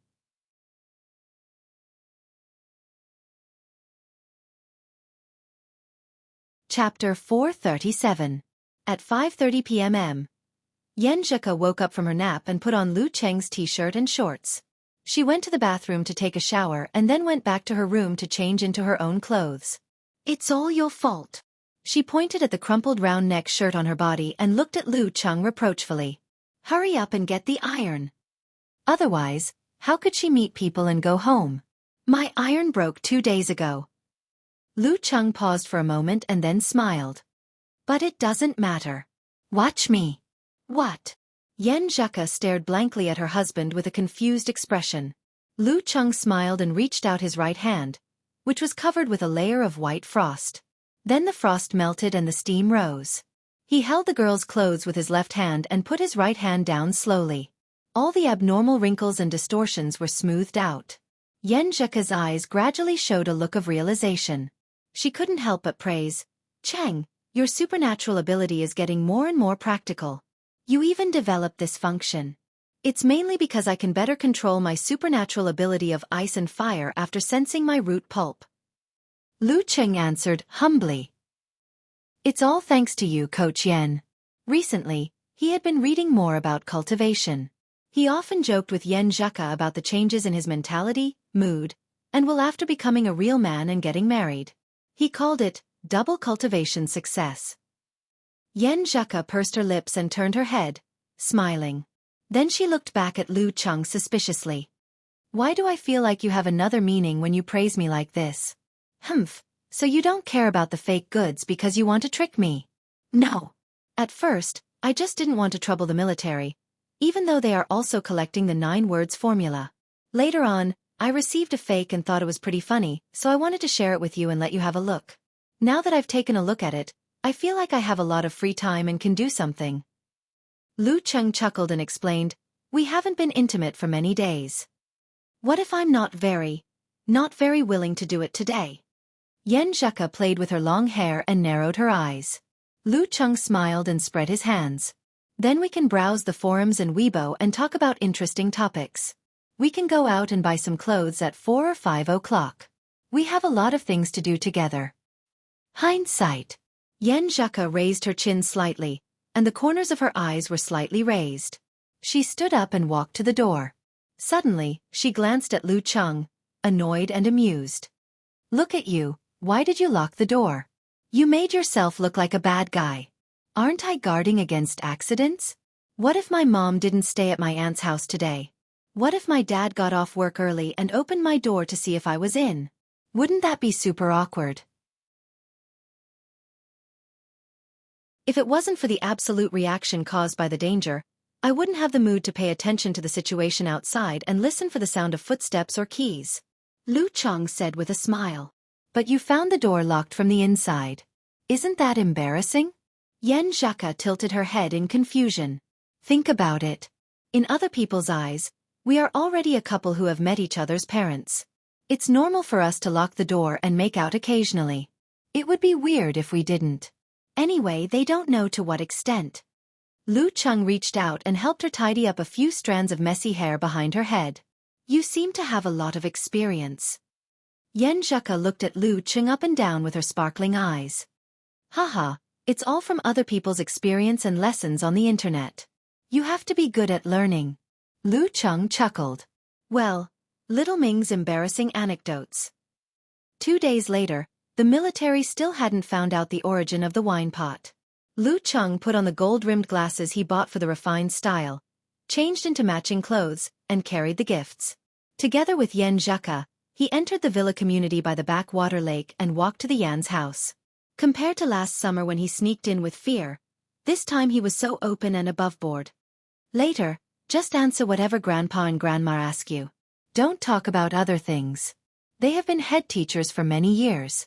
They hate the kind of boys who don't talk seriously. Before entering the house, Yan Zheke specially reminded him again. Lu Cheng didn't feel any pressure when facing the 2 generations of elders. He laughed and pointed at himself. Anyway, I got into Songqing University with my own ability. Grandpa and Grandma will definitely like me. In high school, he was always in the top 5 of his class, often the top 3, and sometimes the top 20 or top 10 students in his grade. He even exceeded his standards in the college entrance examination. A real man doesn't talk about his past achievements. Yan Zheka chuckled and pushed the door open. In the spacious living room, Yan Kai, who was on vacation today, was talking with Yan Jihua and Gao Fun. When he heard the digital music, he stood up and greeted his daughter and son-in-law. Ji Mingyu had an important business meeting today, so she wouldn't come back until dinner time. Lu, you're here. Yan Kai was able to speak to the bastard who had stolen his precious cabbage in a more peaceful and friendly manner. Hello, uncle. Lu Cheng changed into slippers. Dad, why are you here? Cheng is not a guest. Yan Zheka said to lighten the atmosphere. Then she took her husband's hand and led him to the sofa. She said in a sweet voice, Grandpa, Grandma, Lu Cheng brought you something. Hello, Grandpa and Grandma. Lu Cheng handed over the tea leaves, original proof wine and other gifts. Haha, you're too polite. Lu, sit. Sit. Yan Jihua looked at Lu Cheng, took the bag and put it aside. After they sat down, he asked with a smile, Lu, you're also in Xiaofan No. 1 middle school? Why do all parents like to ask this? Lu Cheng complained in his mind and answered with a smile. Yes, I'm in the class next to Kuz. Every time the grade ranking is announced, I'll hear her name. Cheng was also in the top 10 or 20 of the grade. I know such a person. Yan Zheka took the initiative to help him show off. But she had only heard about it and forgot about it. That time in the martial arts club, she didn't think the name Lu Cheng sounded familiar. Not bad. Yan Jihua and Gao Fen looked at each other and nodded with a smile. Then Lu was admitted to Songqing University, so he and Ku were classmates.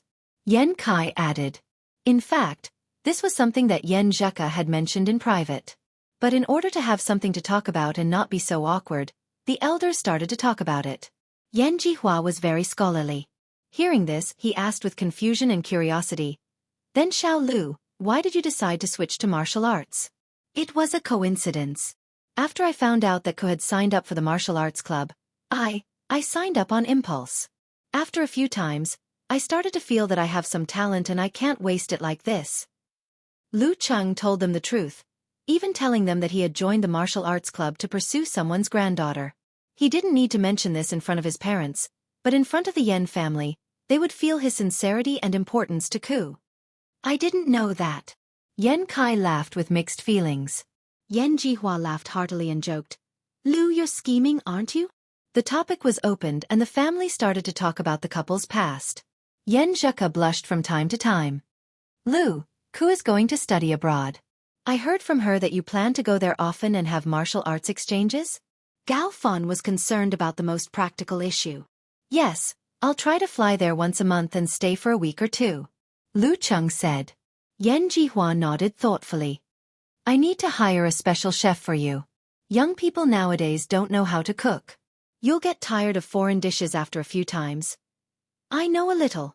Lu Cheng couldn't help showing off. Yan Zheka nodded like a chicken pecking at rice. Oh, what can you do? What are you good at? Yan Jihua smiled curiously. Actually, I can only cook noodles and egg fried rice. I'm best at these two. Lu Cheng said self-deprecatingly. As soon as he finished speaking, he felt that the air was a little bit quieter, as if something dangerous was brewing. Yan Kai leaned back on the sofa and said to himself, I'm best at egg fried rice. Damn, I seem to have revealed something. Lu Cheng realized something and looked at Yan Zheka in astonishment. He saw the same reaction in her eyes. Last summer, he had snuck into the Yan family and made breakfast with Ku. In the end, he was almost caught in the act by his father-in-law. At that time he thought that the bowl of egg fried rice was specially made by Ku for him and did not realize that he was there. He seemed to have understood something. It's all your fault. Don't show off. After lunch, Yan Zheka scolded Lu Cheng in the girl's bedroom. I was so afraid that my dad would jump up and take out his scalpel.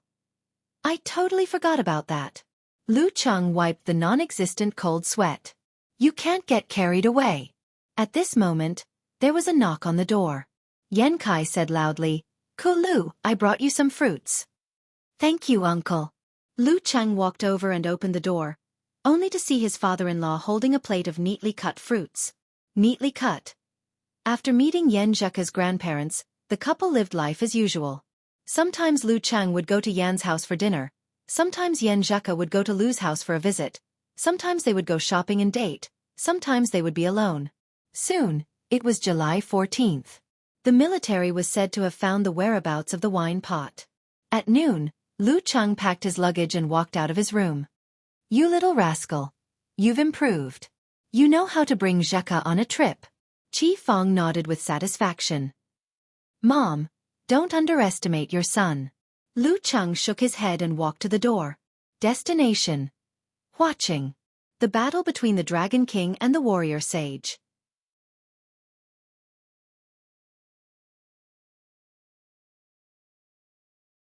Chapter 438. At 5:20 p.m., the plane landed at Huaqing Heishui Airport. Just as Lu Cheng and Yan Zheka walked out of the arrival hall hand in hand, they felt a wave of heat that was full of moisture. It was as though they were in a steamer, and their skin lost its ability to breathe. All they felt was stuffiness, heat, and moisture. Lu Cheng quickly activated his power of frost, and his body instantly felt refreshed. He even emitted a chill that was transmitted to Yan Zheka, causing her to move closer to him. Their skin touched, and her husband changed from holding to hugging. "Phew, I like you so much at times like this, Chang," she confessed without a hint of embarrassment. She then looked around and said fearfully, "Let's not go to any scenic spots for the next few days, right? Otherwise, I'll die from the heat. Even with a walking air conditioner beside me, it won't be a great experience." "Sure, then we'll stay in the hotel." Lu Cheng chuckled, almost raising both his hands and feet in agreement with Yan Zheka's suggestion. Yan Zheka thought about it, and her eyes turned, revealing 2 rows of neat white teeth. She pretended to grind her teeth as she glared at Lu Cheng. "Haha, what I mean is, Huaqing is famous for its food. All kinds of morning tea, afternoon tea, and all kinds of soups and snacks. Our itinerary is to eat, and rest in the hotel when we're free, so we won't be exposed to the sun." Lu Cheng roughly described his plan. "I like that." Yan Zheka's tone was light as she expressed her agreement.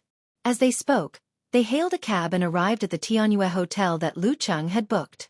It was very close to the most famous restaurants and tea houses in Huaqing. This time, Yan Zheka held back her shyness and took the initiative to check in. She asked Lu Cheng to stay where he was so that he wouldn't be recognized by anyone. As for Lu Cheng's ID card, his photo was taken when he was in his 3rd year of high school. There was a certain difference between him and now, when the lines of his face were more distinct after years of martial arts training. Not to mention his indescribable spirit and temperament. If a stranger didn't look carefully and pay attention to the information, they wouldn't be able to recognize him as a heavenly son of the era. As expected, the receptionist didn't notice and successfully prepared a room for them. After they entered the room and put down their luggage, they went straight to the nearest Huaqing restaurant for dinner. They ate roast goose, squab, and dongxing biao. They were very satisfied and felt that the trip was worth it. Back in the hotel, Yan Zheka took out some makeup remover and walked into the bathroom, intending to wash off the sunscreen on her skin. Lu Cheng sat on the edge of the bed and casually took out his phone. He glanced at the Longhu Club group chat. Although tomorrow was the official meetup, many of them had already arrived and were staying at the hotel booked by the local, a plumber eating mushroom. This meetup was partially sponsored by the local tycoon, Road to the Arena, and the rest was split evenly between the rest and students.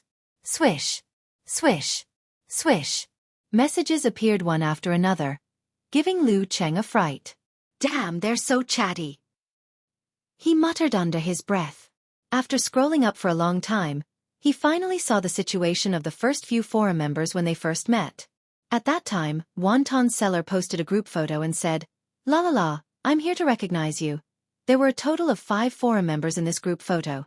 Lu Cheng recognized the 2 who were standing on the far left and right, respectively. They were Invincible Punch Jin Tao and Road to the Arena Zhou Yuaning, who had lost to him before. Jin Tao didn't change much during the Warrior Sage Challenge tournament. He was still quite handsome and masculine, but he looked a little more mature. Zhou Yuaning was wearing casual business elite-style clothes. He was a little chubby, and his hairstyle had been changed to a buzz cut with a few long concavities in the middle. In the center of the group was a girl who was about 1.5 meters tall. She was not ugly, petite and cute, and looked like a student. On her left was a short and fat man in his late 20s, and on her right was a thin and tall man who was more than 1.9 meters tall. He wore thick black-rimmed glasses and was at most in his early 20s. The most adorable height difference. Lu Cheng couldn't help laughing. Little Wonton just reached the chest of the tall man on the right. They looked like father and daughter. That's easy to guess. You're the only girl, little Wonton. Okamoto's fan spread his hands and laughed. The other three are all famous. Wonton Seller covered her mouth and laughed. What if I'm a cute boy? Let me say. From left to right, they are Invincible Punch, a plumber eating mushrooms, Little Wonton, Pig Riding Night, and Road to the Arena, replied Unparalleled Dragon King.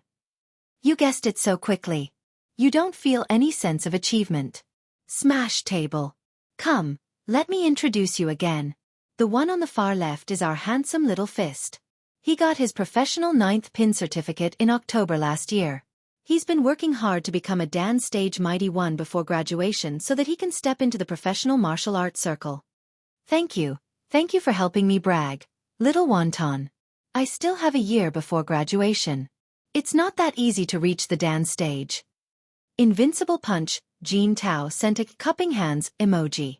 After getting his professional 9th pin certificate, he felt that he had a way out and was no longer so unconfident. Wonton Seller continued, next to Little Punch is our talented little mushroom. He likes music, art, and martial arts.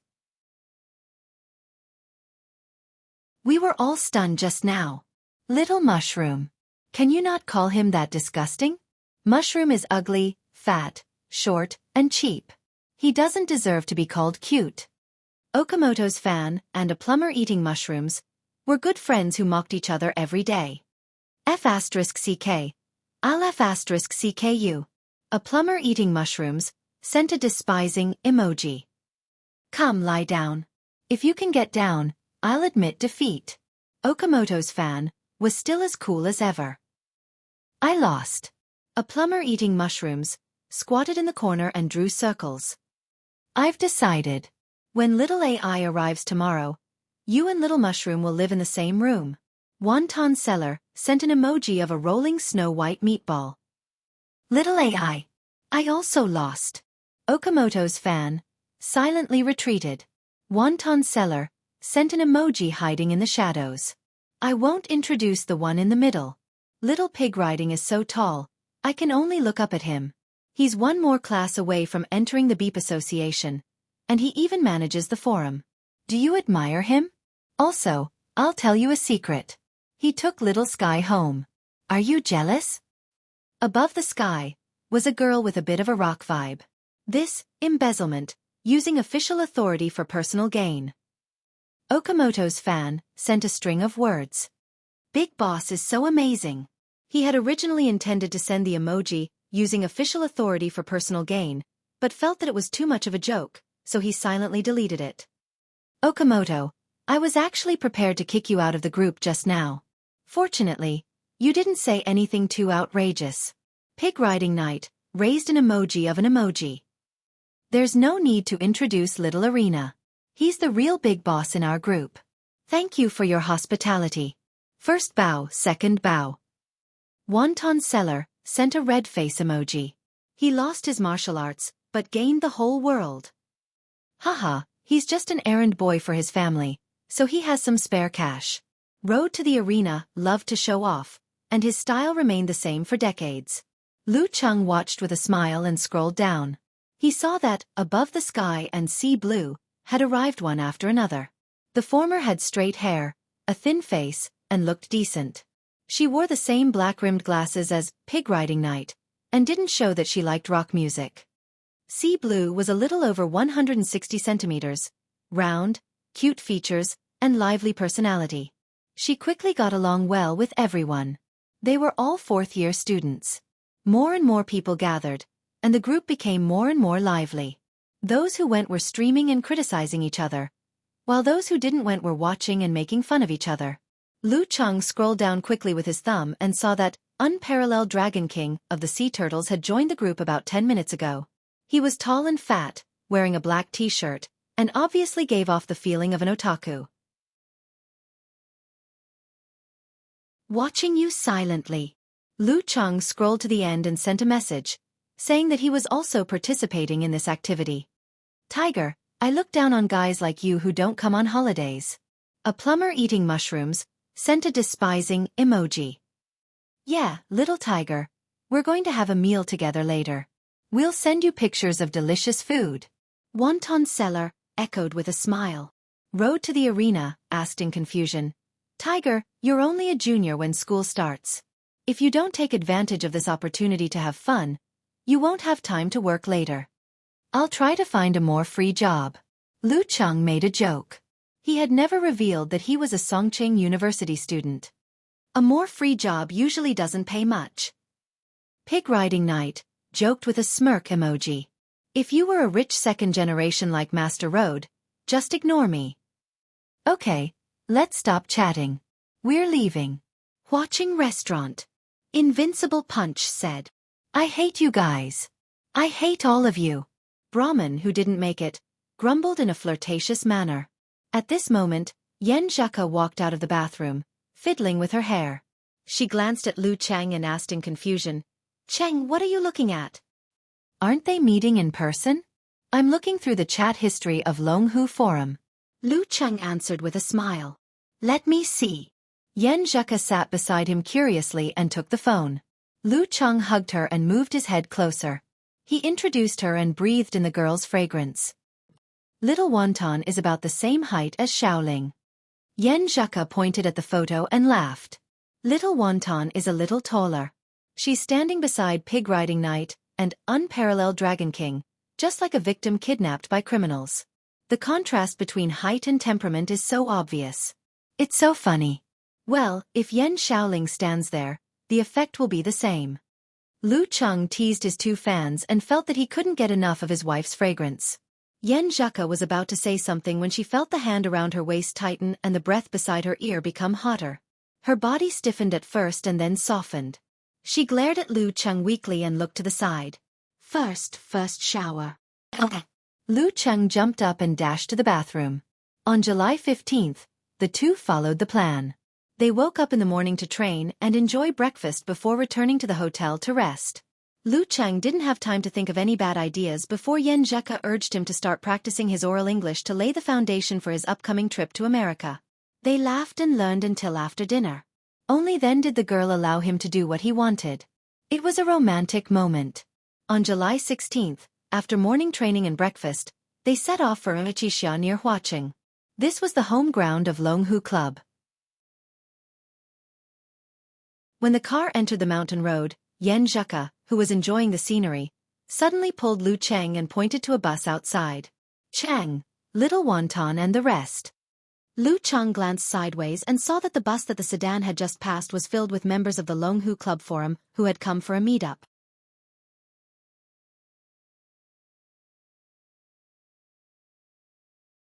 Chapter 439. The bus was soon pulled away and disappeared from Lu Cheng and Yen Zheka's sight. What a coincidence. Lu Cheng shook his head and laughed. He pushed his glasses up and sighed. He knew very well that his friends from the Longhu Club would be watching the match today, but he didn't expect to run into them on the way. Of course, this was just his own personal experience. Even if they had seen the passenger in the car, they wouldn't have known that it was his friend, Schrodinger's tiger. There was even a high chance that they wouldn't recognize him as Lu Cheng. Hearing that, Yen Zheka tilted her head and glanced at her husband with a smile. Cheng, I thought of a line from a song. What is it? Lu Cheng asked curiously. It's hard to hold hands if we're not destined to meet. Yen Zheka pursed her lips and smiled. What do you mean by that? Lu Cheng replied, annoyed and amused at the same time. He added wittily, then we'll be together even if we're 1,000 miles apart by fate, and spend 100 years sleeping on the same pillow? Yen Zheka spat and turned her head to the side with a smile. She then looked at Lu Cheng with disdain. It's such an old song, And you still remember it so clearly? Uncle Cheng. As they bickered, the car slowed down and drove into the parking lot. Lu Cheng and Yen Zheka paid half of the rental fee and got out of the car. They followed the instructions and walked along the road hand in hand for about 600 to 700 meters. After turning a corner in a mountain valley, the view before them suddenly opened up. They felt the heat factor in the air increase and become extremely active. In front of them was a wide area that sank deeper into the center. Every few steps, flames would emerge from the ground and burn quietly. They didn't seem to be extinguished even if it was day or night. Looking into the distance, Lu Cheng could see a dark red liquid flowing in the cracks at the core of this place. The parts closer to the outside seemed to be covered by a dark gray armor. Just looking at it from afar, he could feel the tyrannical heat. This was the home ground of the Longhu Club, the famous fiery hell.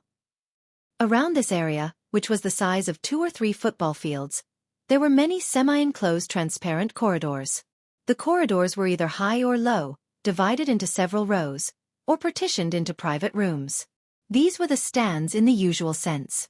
In order to prevent the weak spectators from being injured by the flying flames, sputtering magma, and the aftermath of the explosion, these corridors were all enclosed with high-tech explosion-proof and fire-resistant glass.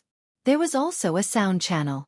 Yen Zheka took out the 2 tickets from her bag and found the corresponding glass box. Under the guidance of the security, she opened the door and entered.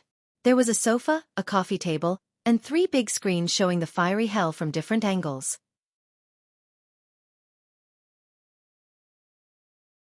This is the first time I've enjoyed VIP treatment in the stands. Lu Cheng looked around and said with a smile. Actually, I prefer the kind with more people. The atmosphere is contagious. Yen Zheka rolled her eyes and didn't hide her thoughts. But my grandpa insisted on giving me this. He was afraid that accidents might happen. I already told him that I'm with you, but he was still worried. I need to be at the inhuman stage to make grandpa feel completely at ease. Lu Cheng said self-deprecatingly. In the eyes of a physical invulnerability mighty one, a mere top-notch 6th pin dance stage martial artist wasn't that safe. Maybe, young man. Go for it. Yen Zheka replied half-jokingly and half-encouragingly. Various exciting replays of the pre-match match were played. It was now 10:25 in the morning. All the seats in the stands were occupied, including the reporters' cameras. Unmanned aerial cameras took off and took their positions. They transmitted the images back to the glass corridors so that the spectators could see what was happening. Lu Cheng noticed that little Wonton and the rest were in the glass room 3 seats to his left. They were so excited that they refused to sit down and were looking around. After a round of introductions and dancing at the edge of the venue, the sky suddenly darkened. A heavy and oppressive aura came vividly from the paper. Boom! A thunderclap suddenly exploded, turning into a sound wave that rolled out in all directions as if it had materialized. Is this the aura of the warrior sage, Qian Donglu? Connecting with heaven and earth and interfering with nature? Lu Cheng pondered. He couldn't sit still anymore. He stood up and walked half a step away from the glass in front of him. Yen Zheka did the same, standing shoulder to shoulder with him. Right at this moment, the ground fire in the spacious field leaped up at the same time. The dark red iron current shook off the black ash, and a few golden waves leaped out. Boom! A stream of magma erupted, rushing into the sky and falling back down. It lit up the darkness and illuminated a figure in the distance of the venue.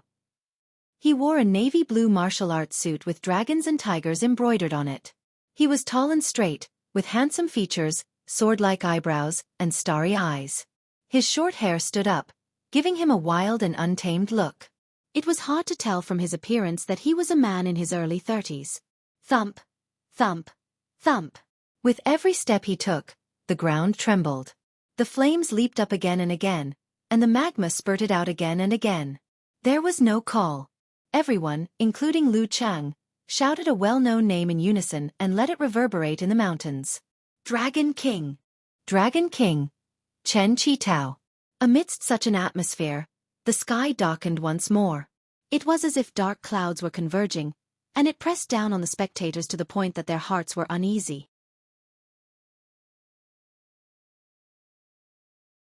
It pressed down on the waves of voices, and it pressed down on the soaring flames and soaring magma to the point that they lost their luster.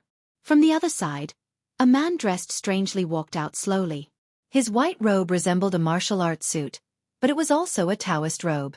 The edges were embroidered with green and purple lightning. He was about 2 to 3 centimeters shorter than Lu Cheng. He had delicate features, an elegant temperament, and was introverted. Warrior Sage, Qian Dong Lu. The warrior sage, Qian Dong Lu, who was 2 years younger than the Dragon King. He had made a name for himself at a young age. He had caught up with Chen Qitao head-on and suppressed an entire generation of martial artists. No one dared to call themselves the heavenly son of China anymore. As he grew older, the previous generations of mighty ones were subdued as well. Although Lu Cheng admired the Dragon King and preferred the man with his true nature, he had to admit that the warrior sage, Qian Dong Lu, was the ideal grandmaster in his heart. Now, he was going up against the Dragon King and the entire audience single-handedly. The referee didn't dare to enter the center of the arena. He raised his right hand from afar, dutifully playing the role of a humanoid object. First round of the competition. Dragon King, Chen Qitao versus Warrior Sage, Qian Dong Lu. Those with titles had to be addressed as a sign of respect in such situations. Dragon King. Dragon King. Amidst the cheers, the referee swung his right hand down and announced loudly, "Begin!" As soon as he finished speaking, he had already darted away from the battle zone. Bam! At this moment, Dragon King, Chen Qitao, had already thrown a punch, as if he was going to hit the void. However, his fist was like a missile, forcefully dragging his body forward, leaving behind afterimages and creating a loud sound like breaking the sound barrier. Using the fist as the body. As the afterimages extended, the Dragon King's fist was instantly ignited by a golden red flame. It spread rapidly and covered his entire body, turning him into a walking god of fire or Emperor Yen. Super Saiyan. This thought popped into Lu Cheng's mind. Warrior Sage, Qian Dong Lu, and the Dragon King had fought countless matches and understood each other well. He had long since lost the mood to test his moves. Facing the attack, he clapped his palms together. Boom! A thunderous boom reverberated in everyone's hearts, shaking the glass a few hundred meters away. Yen Zheka felt as if her soul had been struck, her spirit wavering, and she couldn't focus. At the same time, the warrior sage separated his palms and pulled out a leaping purple thunderblade. As soon as it appeared, it slashed at the golden red flame enveloping the Dragon King's body. Qian Dong Lu followed closely behind, encircled by streaks of silver-white lightning, closing in like a deity descending from the heavens. The fierce battle thus began. The battle between the two mighty ones was in full swing. Lu Cheng watched in fascination, wishing he could copy their every move and variation. Compared to the live broadcast, watching the battle in person was more three-dimensional. One could better experience the power of a physical invulnerability mighty one. For example, the occasional trembling of the ground, the waves of fire that could be felt through the heat-resistant glass, and the deafening thunder. The battle lasted for a full 20 minutes. The magma in the center of the arena had turned into a fountain. Golden, red, purple, and white fireballs surrounded the Dragon King, Chen Qitao. As he continued to attack, the fireballs fused together and condensed into a ball, shrinking in the center of his palm. With a roar, the Dragon King extended his arms, leaped high, and smashed down with his fist. Boom! Lu Cheng reacted quickly and reached out to cover Yen Zheka's eyes. At this moment, the place where the two experts were fighting lit up. The audience's eyes were blinded for a short while and some even cried. It was as if a big sun had descended on this place. Boom! Waves of fire shot out, and a small mushroom cloud rose into the air, blooming at its peak. When Lu Cheng opened his eyes, the Dragon King had won by half a move against the warrior sage, taking advantage of the home field advantage. After watching the replay, Lu Cheng thought of his previous experience and couldn't help but praise him. Awesome! This was a battle that made a martial artist's blood boil. Within a radius of a few hundred meters, the Dragon King was like a god. Following that, Taoist Wuguang, Taoist Yunyan, Empress Luo, Ning Zitong, and Optimus Prime, Long Zhen, all physical invulnerability mighty ones took the field one after another. After 5 tough rounds, Longhu Club won 3-2. It was already past 12. So exciting! Yen Zheka looked at Lu Cheng excitedly, praising him in a low voice. Yeah, I didn't come in vain. This is much more exciting than the live broadcast. Lu Cheng looked at the various marks on the glass. The two of them exited the VIP room hand in hand as they discussed the day's match excitedly. At this moment, Yen Zheka, whose eyes were wandering, tugged at Lu Cheng, tilted her chin and said, "Little wonton." Ah. Lu Cheng looked over in confusion and saw the petite and youthful wonton seller running towards him with a booklet in her hand. Her target was probably seemingly, It's me? Why is she looking for me? Don't tell me she knows I'm Schrodinger's tiger? That's impossible. I've never revealed that I'm a Songqing University student. Also, I didn't update anything about my identity. How could they guess? While he was at a loss, wonton seller approached. She looked at the confused and surprised Lu Cheng and Yen Zheka and smiled sweetly. "Hello, Lu Cheng." That's right. She recognized me. It's normal for her to ask for an autograph. Lu Cheng felt like he understood the truth. He smiled and replied, "Hello." Wonton seller explained embarrassedly, "We didn't recognize you because you were wearing glasses, but we still saw." She didn't continue and glanced at Yen Zheka. A girl who was so beautiful that she had her own uniqueness was easy to recognize. I see. Lu Cheng looked at his wife with some ridicule. She glared back at him. Wonton seller smiled again. She pointed at a plumber eating mushrooms, pig riding night, and the others behind her. We're from the Long Hu Club Forum. You should know those too, right? She was talking about the road to the arena and the invincible punch. Yes, my memory isn't that bad. The Warrior Sage Challenge tournament has a special meaning in my heart. Lu Cheng chuckled. He couldn't figure out why little wonton was here. He remembers. Wonton seller shouted excitedly. Then she turned around and said sincerely, "Since then, many of us have thought highly of you. We watched you grow up step by step and lead Songqing University Martial Arts Club to win the national championship. We really believe that you're the heavenly son of the age and will become a mighty one with physical invulnerability in the future. After confirming that it was you before the tournament, we posted on the forum and made a call. Many forum members responded." She paused and raised the booklet in her hand. On it were the names of Wonton Seller, Pig Riding Night, Road to the Arena, and others. She bowed and said, "We represent ourselves and a portion of the Long Hu Club fans to make a sincere request to you. If you don't return to the Ice God sect in the future, can you consider the Long Hu Club first? We really like you. We really believe that you can create glory here." When Wonton Seller made this pose, Road to the Arena, Invincible Punch, Above the Sky, and others made the same pose. They didn't talk about others and only expressed themselves. Lu Cheng was suddenly a little touched. He also felt a little strange that someone familiar would do this. He smiled and said, "I can't promise anything. I can only say that you know that I'm a fan of the Long Hu Club." He reached out and took the booklet. Little Wonton's smile was exceptionally bright. Thank you, thank you. We'll post a Lu Cheng Long Hu Club topic on Weibo until you make your choice." After saying that, she waved her hand and ran back happily, high-fiving Road to the Arena and the others one by one. Lu Cheng looked at them deeply. He took the booklet and pulled his little fairy out of the arena. "I'm also a fan of the Long Hu Club." Yen Zheka suddenly whispered. Lu Cheng looked over. The two looked at each other and smiled. They had a tacit understanding. When they were far away, Wonton Seller, who was still excitedly talking about this matter, suddenly exclaimed, "I'm stupid.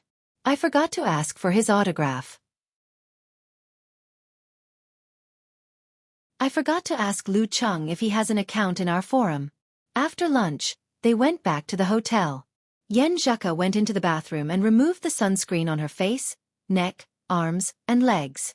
Lu Cheng put a pillow behind him and sat on the bed leisurely.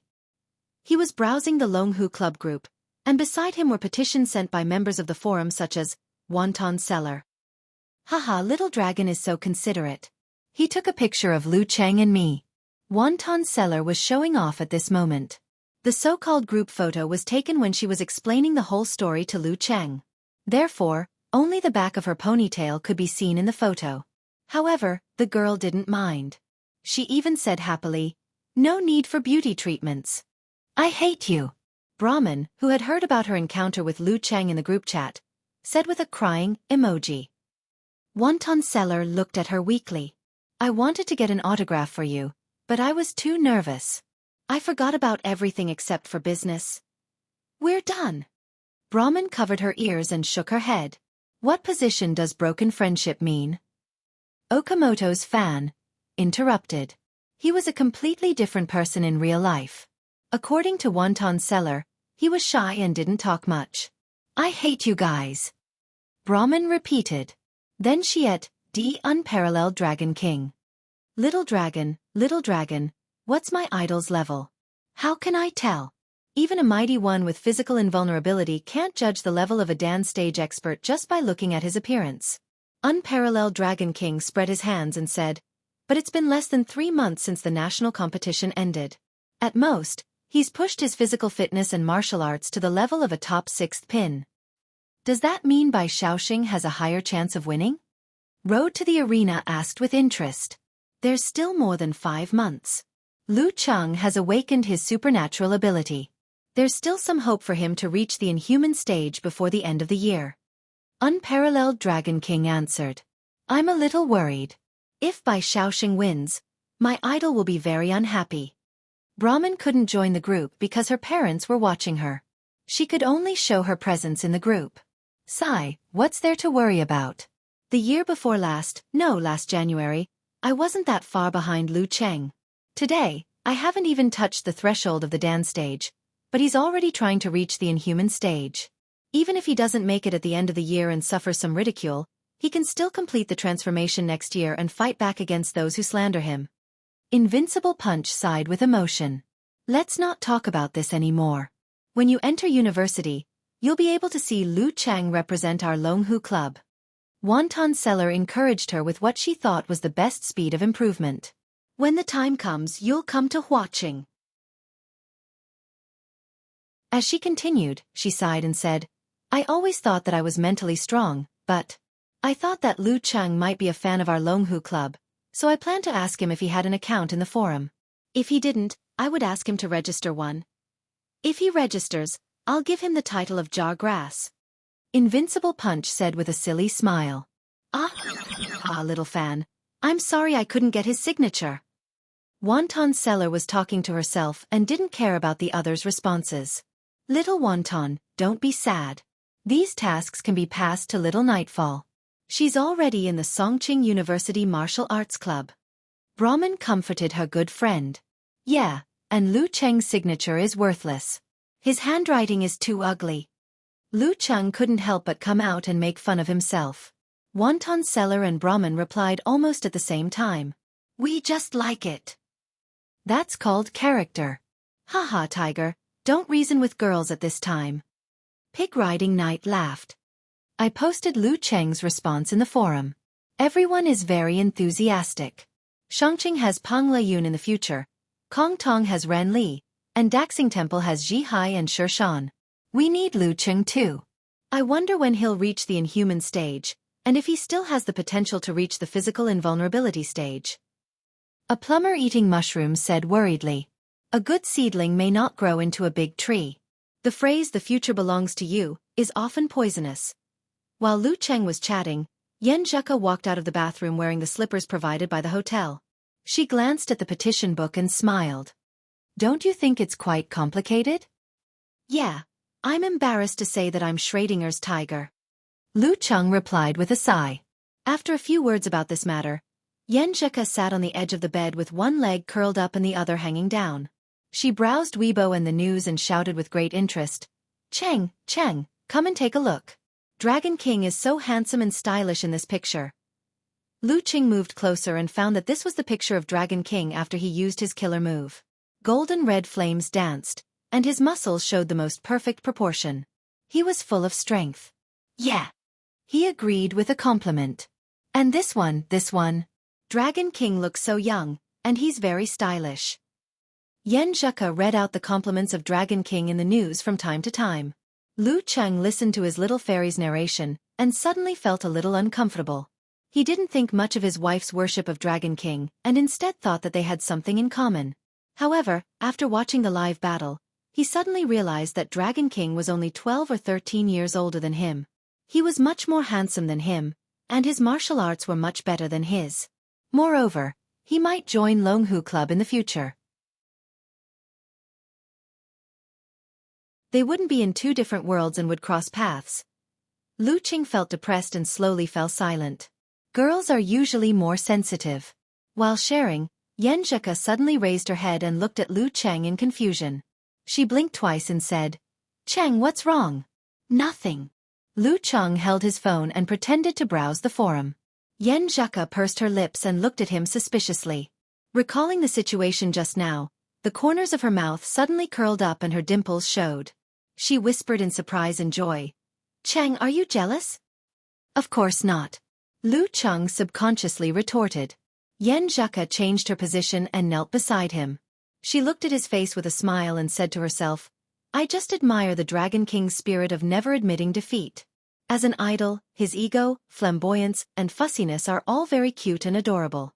But if we were to get closer to each other, I wouldn't like such a person. Moreover, I've always been the kind that likes rational people. Do you see that I rarely repost and comment on Dragon King's news?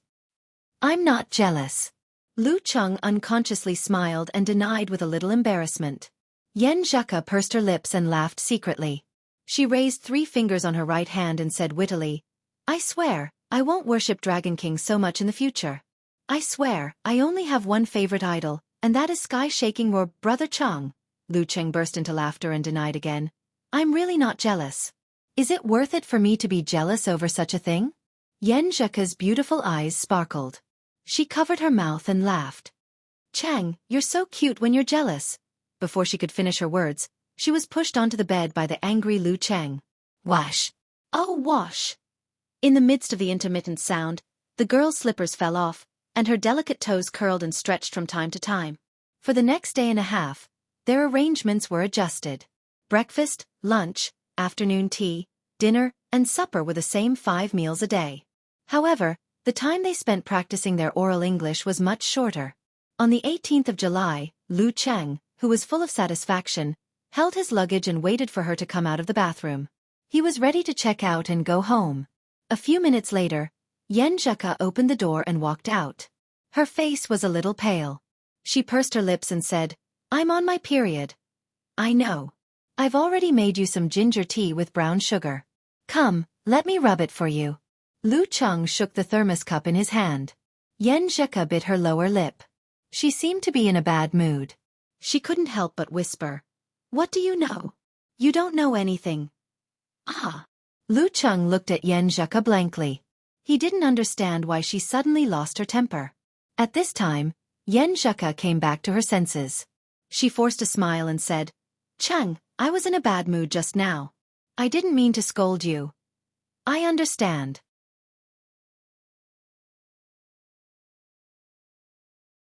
"It's your period." Lu Cheng suddenly understood. "You don't know anything." Yan Zheka put her right hand on her waist and looked down at her toes. She whispered silently, "That crazy idea didn't come true. God didn't want me to stay." The next step was to go to Songqing according to plan and complete the procedures.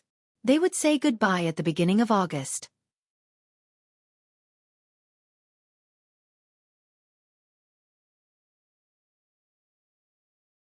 Chapter 440. After returning from Huaqing, he followed Yan Zheka to Songqing. As she packed up the things she needed to bring over, and as she met more and more with Gu Shuang, Song Li, and Xing Jingjing, the matter that Lu Cheng subconsciously didn't want to think about became clearer and clearer. It became harder and harder to ignore. Unknowingly, there was a heavy feeling between the two of them.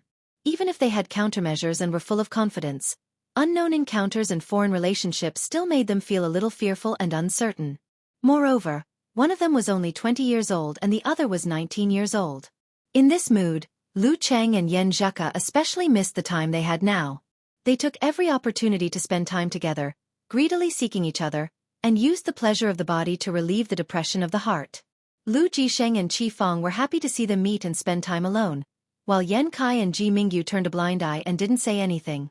However, the burning of indulgence couldn't beat the passage of time, and the day of the girls' departure finally came. August 5th, Gaofan Airport, outside the security and border inspection area. Yan Kai and Ji Mingyu moved a few steps away, leaving a private space for the young couple to say goodbye. Yan Zheka pursed her lips and stared at Lu Cheng attentively with her clear eyes. She habitually adjusted his collar and said in a soft voice, "Cheng, You don't have to worry about anything. Empress Dowager is worried that I'm not familiar with this place, so she plans to accompany me until September. The security in America is not good, but there are only a few streets. I don't plan to go out, so there's no need to worry about this. Besides, Empress Dowager spent a lot of money to hire a Dan Stage senior from Shushan Study to be my bodyguard for a few years. Her husband passed away early, and her son is in college. She doesn't have much to do at home, and she can cook well.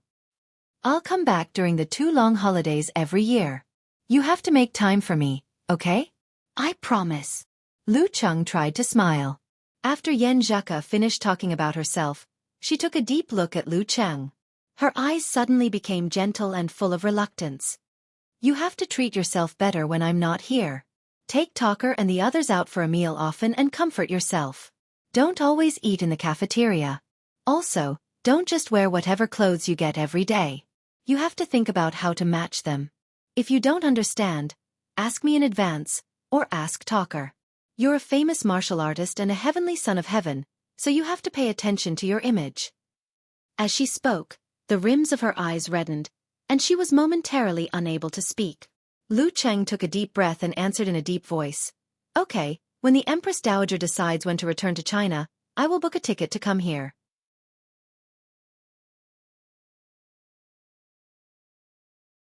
The Ice God sect said that the passport and visa wouldn't be a problem. He just needed to go through the procedures. Okay. Remember to reply to my messages and chat with me every day. Yen Zheka forced a smile and waved her hand. It's about time. I'll go in first. Okay. Lu Cheng waved his hand and watched as the girl turned around and moved closer to Yen Kai and Ji Mingyu. After taking 2 steps, she suddenly turned around and waved her hand at Lu Cheng. Lu Cheng responded immediately and nodded. Yen Zheka met up with her parents and walked to the security and border inspection area. After taking a few steps forward, her hair swayed gently. She looked back and made contact with Lu Cheng's eyes. She was stunned for a few seconds. She walked and stopped. It wasn't a long distance, but she turned her head to look at him 7 or 8 times. After gazing at him again, she squeezed out a smile and waved her hand again. She mouthed, "See you in September." She turned around, looked back and stepped forward. She, Yen Kai and Ji Mingyu turned to the right. The figure in a chiffon shirt, jeans, and white shoes slowly disappeared from Lu Cheng's sight, inch by inch. Seeing this scene, Lu Cheng's heart surged with uncontrollable and indescribable emotions. Without thinking, he strode forward a few steps, just in time to see the slender and beautiful figure walking out of his line of sight. He opened his mouth and wanted to shout something, but in the end, he didn't say anything. He felt lost. His little fairy had completely walked out of his sight. Behind her parents, Yen Zheka dragged a small suitcase and moved forward. She subconsciously looked back again, trying to find the familiar and affectionate figure. However, as far as her eyes could see, there were only strange faces. Her heart suddenly felt empty, and her mind was blank.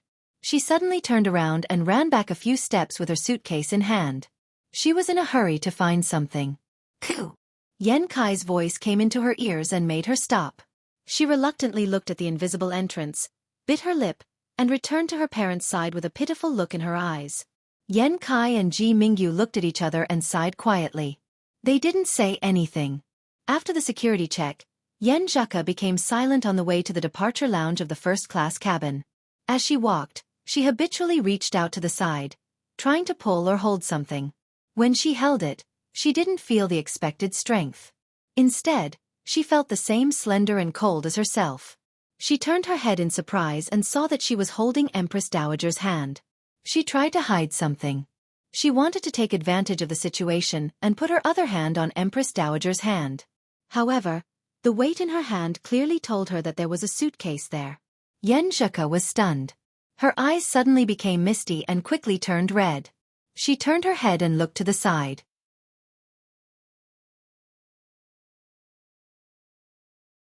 Ji Mingyu was experienced and keenly noticed the change in her daughter's mood. She put down the suitcase, held her hand, and patted it with a smile. I should have asked Lu to send you to America. Do you dislike Mom and Dad? Of course not. Yen Zheka tightly restrained and wrapped all her emotions in her heart, not letting them leak out too much. Just like in the past, she stubbornly refused to cry because of sadness. Yan Kai carried a backpack and dragged 2 small suitcases. He watched quietly from the side. Ji Mingyu didn't say much. She pulled the suitcase again and entered the departure lounge of the first-class cabin with her husband and daughter. She poured a glass of juice and put it in front of Yen Zheka. She sat down with a smile. I heard that sweetness can soothe the emotions? Yes. Yen Zheka picked up the juice and took a sip. It was sweet and sour, stimulating her spirit. Ji Mingyu's voice softened. I've been worried that you would do something stupid. It seems that I worried too much. You are indeed my precious daughter. According to Lu's plan, you will be separated for at most a month before you meet again. Don't be sad. Stupid. Yen Zheka was stunned by her mother's words. A bitter smile appeared on her face. I really did do something stupid. I've never thought about having a child. I'm not ready to be a mother yet. I'm just trying to grasp the illusory probability and throw the decision to God for the sake of the crazy idea that I can't bear to part with Cheng. Now that I think about it, if I really did succeed, it would be unimaginable. I've been so stupid and crazy recently. But on the other hand, Cheng had done more than 1 or 2 stupid things for me. For example, when I hit on him at the entrance of the martial arts club, he was panting and nervous. For example, when we went paddling at Xiaofan Lake in the dormitory, I jumped on the boat easily. He wanted to take the opportunity to hold my hand, but he froze there. It was silly and funny. For example, when he confessed to me on Valentine's Day, he was like an impulsive fool. For example, when we went on our first date, he wanted to hold my hand but was afraid of being rejected, so he was stiff and nervous. When we finally held hands, he was so silly that he didn't look at where he was going. For example, when we kissed in the locker room and were interrupted by reporter Shu, he was so flustered and annoyed that he seemed to want to beat the person outside. For example, every time he couldn't help but want to be intimate with me, but he controlled his bottom line and always went to take a cold shower with a look of sadness and helplessness. Yen Zheka's thoughts wandered as she recalled the embarrassing things that Lu Cheng had done for her.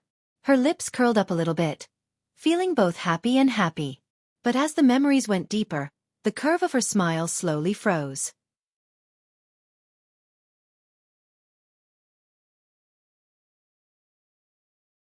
Something seemed to be fermenting in her heart, and something was expanding. She was about to lose control of everything. For example, after we lost to Shanbei, Ching suddenly had the idea of jumping off a building with me in his arms. Riding the wind, we hugged each other tightly. For example, he always led me to do bad things again and again. He climbed the wall and stayed out all night. For example, that night when he massaged my legs, his heart thumped and he couldn't help but kiss me inch by inch. For example, at the critical moment, he said, "Coo," with anticipation and anxiety. His ecstasy and excitement when he got permission, and he still wanted to protect me under such circumstances. For example, his cute awkwardness when he was inexplicably jealous of Dragon King. The scenes of the past 2 years reappeared one after another. Every bit of beauty and emotion in the pursuit and love was never forgotten. Like bubbles, they popped up and filled Yen Zheka's heart and mind. Her vision gradually blurred, and she felt that her habitual suppression and restraint were about to break free. "Coo, are you crying?" Ji Mingyu looked at her daughter in surprise. Yen Zheka wiped her eyes and forced a smile. "Of course not, Mom. You know that the more sad I am, the less likely I am to cry." She lowered her head and picked up the phone. She couldn't help but ask Lu Cheng, "Cheng, what are you doing now?" Lu Cheng stood at a high place outside the airport. He replied with a half smile and half sigh, "I'm looking for a place where I can see the flights taking off and landing. Looking for a place where I can see the flights taking off and landing." Yen Zheka repeated in her mind. She felt that everything in her heart was suddenly out of control. She only felt that the memories of her youth, charm, touching and warmth were inexplicably pulled away and were about to disappear. Her vision was completely blurred. Suddenly, she felt something rolling on her face and sliding across her lips. It was salty. "Coo." Ji Mingyu and Yen Kai looked at their daughter who suddenly burst into tears and stood there in a daze. Yen Zheka couldn't control her tears anymore. She grabbed the phone and stood up. Choking with sobs, she said, "Mom, Dad, I'm going to make a call." She rushed to a corner and dialed Lu Cheng's number in a panic. "Hello, Cheng. the girl shouted with a slightly trembling voice. Drops of tears streaked across her fair cheeks and kept falling down. What's wrong? Lu Cheng asked nervously and concernedly. Yan Zhika's vision was blurred. She said while crying, Cheng, I don't think I've ever said that to you. She sniffed and shouted emotionally in a low voice. Cheng? Yes? Lu Cheng's eyes were inexplicably wet. Yan Zhika calmed down and tears filled her eyes. She said, Cheng, I love you. An hour later, Lu Cheng checked his phone and confirmed that the flight was about to take off.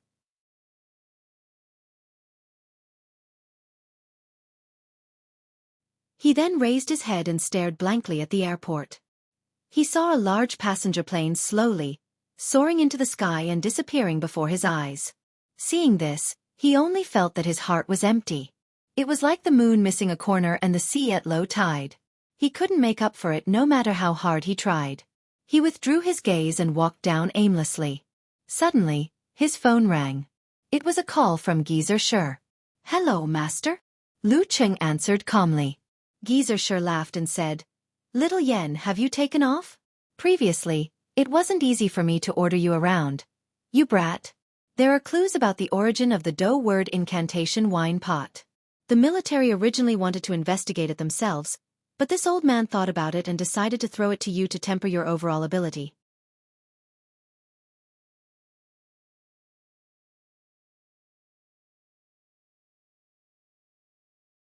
Chapter 441. The fighting formula wine pot came from Li Wanquan, the boss of Li family's silver ornaments in Jiangyun ancient city. Follow this lead. The mission in Linbian has become more dangerous. After confirmation, the sect has increased your reward to 150,000 yuan. The money will be transferred to you in 2 days. Pay attention to the money in your account. In short, contact me or the military immediately if there are any accidents or risks in the mission. Teske, where there's life there's hope, right? Lu Cheng closed his eyes, recalling his master's advice. He had just received a message that the mission reward had been received. His savings had risen from a low of 840,000 yuan to 991,000 yuan. Since the end of June until now, he had spent a lot of money. He had stayed in a 5-star hotel for more than 10 days, bought a couple of rings for women, and his own martial arts expenses had increased. Eating and drinking were just a small part of it. During this period, although he had the red packets from the Yen family to supplement his expenses, the numbers in his account were still decreasing rapidly. Considering the expenses of traveling to and from America for a long time, after a long time, he was once again under financial pressure and was full of the urge to earn money.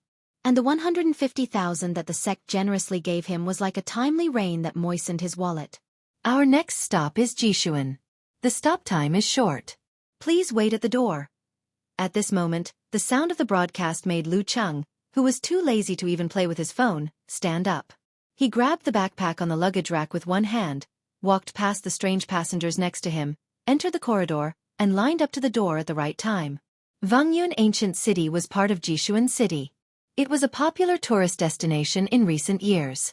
Surrounded by high mountains and steep ridges, it was relatively inconvenient to get there. There was no railway, so the ancient charm was well preserved.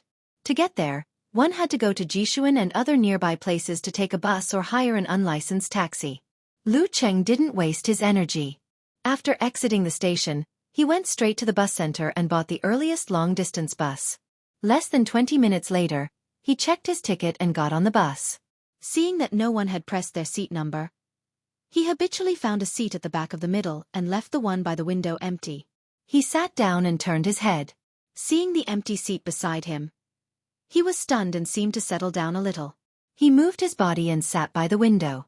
He pulled the curtains to block out the dazzling sunlight and avoid direct exposure. He leaned back against the back of the chair and closed his eyes. His thoughts were in a mess. Through the sound of footsteps and the slight vibration of the vehicle, he instinctively heard more and more passengers. Suddenly, someone stopped beside him and was about to speak when he coincidentally opened his eyes and turned his head. "Hello, classmate, can I change seats?" He pointed to himself and the beautiful and slender girl beside him. "I want to sit with my girlfriend. Can you do me a favor?" Lu Cheng took a deep look at them. He pushed his black-rimmed glasses and smiled. Sure, where are you? Thank you, thank you. The boy and girl were overjoyed. They hurriedly expressed their gratitude and pointed to a seat in the second last row. That's the only one left. I'm sorry. It's nothing. I'm alone anyway. Lu Cheng smiled. He took his luggage with one hand and walked into the aisle. The young couple didn't hear the emotion in his words. They just kept thanking him with their palms together. Lu Cheng took 2 steps forward and saw the empty seat. He also saw the passenger by the window and his exaggerated arms in his black short-sleeved shirt. No wonder the young couple looked for me instead of him to change seats. Lu Cheng subconsciously understood. At this moment, the girl behind the man in the black t-shirt slipped. The mineral water bottle that she had just unscrewed shook and splashed forward. Since the last row was higher than the front row, the splash went straight for the neck and the back of the head of the man in the black t-shirt. However, the moment the girl slipped, the man in the black t-shirt moved to the side and coincidentally avoided the splash. The splash only drenched the spot where he was originally sitting. I'm sorry. The girl in the t-shirt, shorts, and sandals held the bottle firmly and stood up to apologize in panic and fear. The man in the black t-shirt's arms could be her thighs. Looking at the girl's pretty face and figure, the man in the black t-shirt smiled generously and said, It's nothing. Can you give me a tissue to wipe it? Sure. The girl took out a stack of paper towels from her bag and handed it to him. Lu Cheng quietly watched this episode that no one else paid attention to. He nodded thoughtfully. Absolute reaction and restrained chi and blood. This is a dance stage fighter. As for what rank he is, it's hard to tell from his appearance. After wiping his seat, the man in the black t-shirt took the opportunity to start a conversation. He twisted his body and chatted with the girl and her companion about Wangyun ancient city. It was obvious that he had been to many places and was quite knowledgeable. The 2 girls listened with great interest and occasionally giggled. During this process, Lu Cheng put his backpack on the luggage rack and sat beside the man in the black t-shirt unhurriedly, which attracted a seemingly casual and habitual glance from the man in the black t-shirt. The man in the black t-shirt saw that Lu Cheng was about 1.76 meters tall and wore a pair of nerdy black-rimmed glasses. He wasn't particularly strong, but his face was well defined.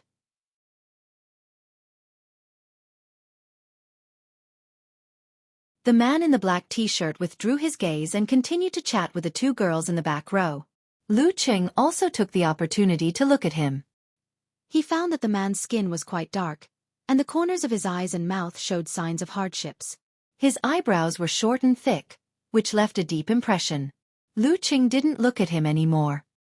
He closed his eyes again and lay back to rest. Some doubt surfaced in his mind. What a coincidence. There's also a dance stage fighter going to Zhengyun ancient city.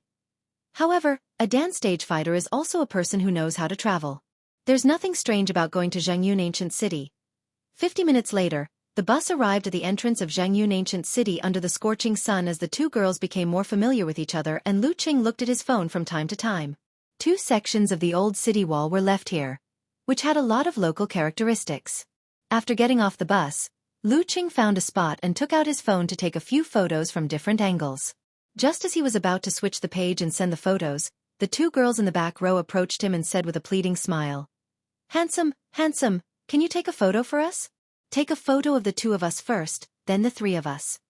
Among them, the girl in the ankle-length cotton skirt pointed at the man in the black t-shirt. Okay. Lu Cheng smiled calmly and agreed.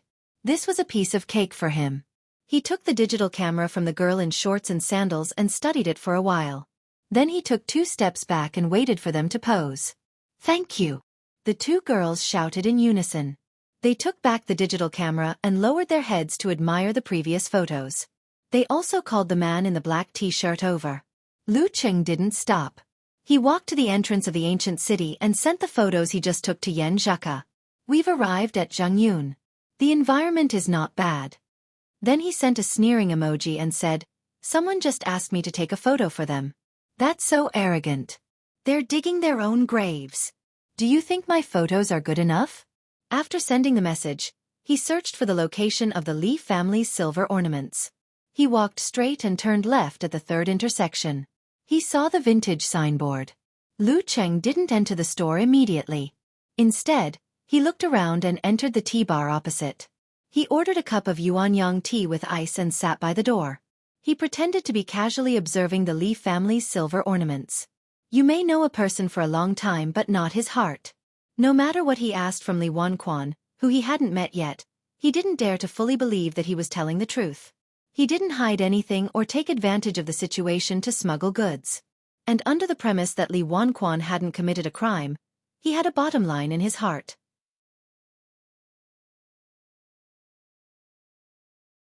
He wouldn't use the army formula to scare the innocent and break their spirits.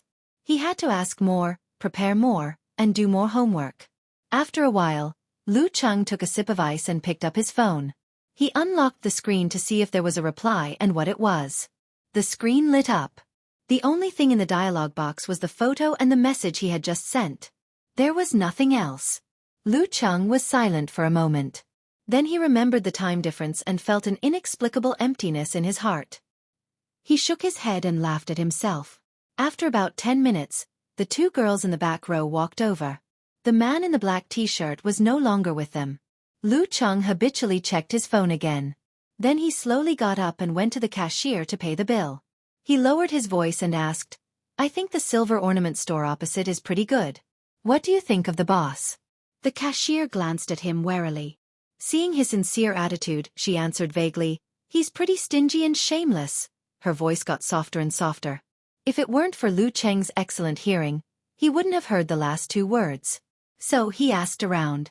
Half of the people didn't answer, and the other half kindly reminded him. He had a rough idea of Li Wanquan's appearance in his mind. Then, he walked into the silver jewelry shop and saw the shop owner, who was around 50 years old with bright triangular eyes. "What do you want to buy?" Li Wanquan asked lazily when he saw Lu Cheng walking towards him, ignoring the shop assistant. Lu Cheng smiled and took out his phone.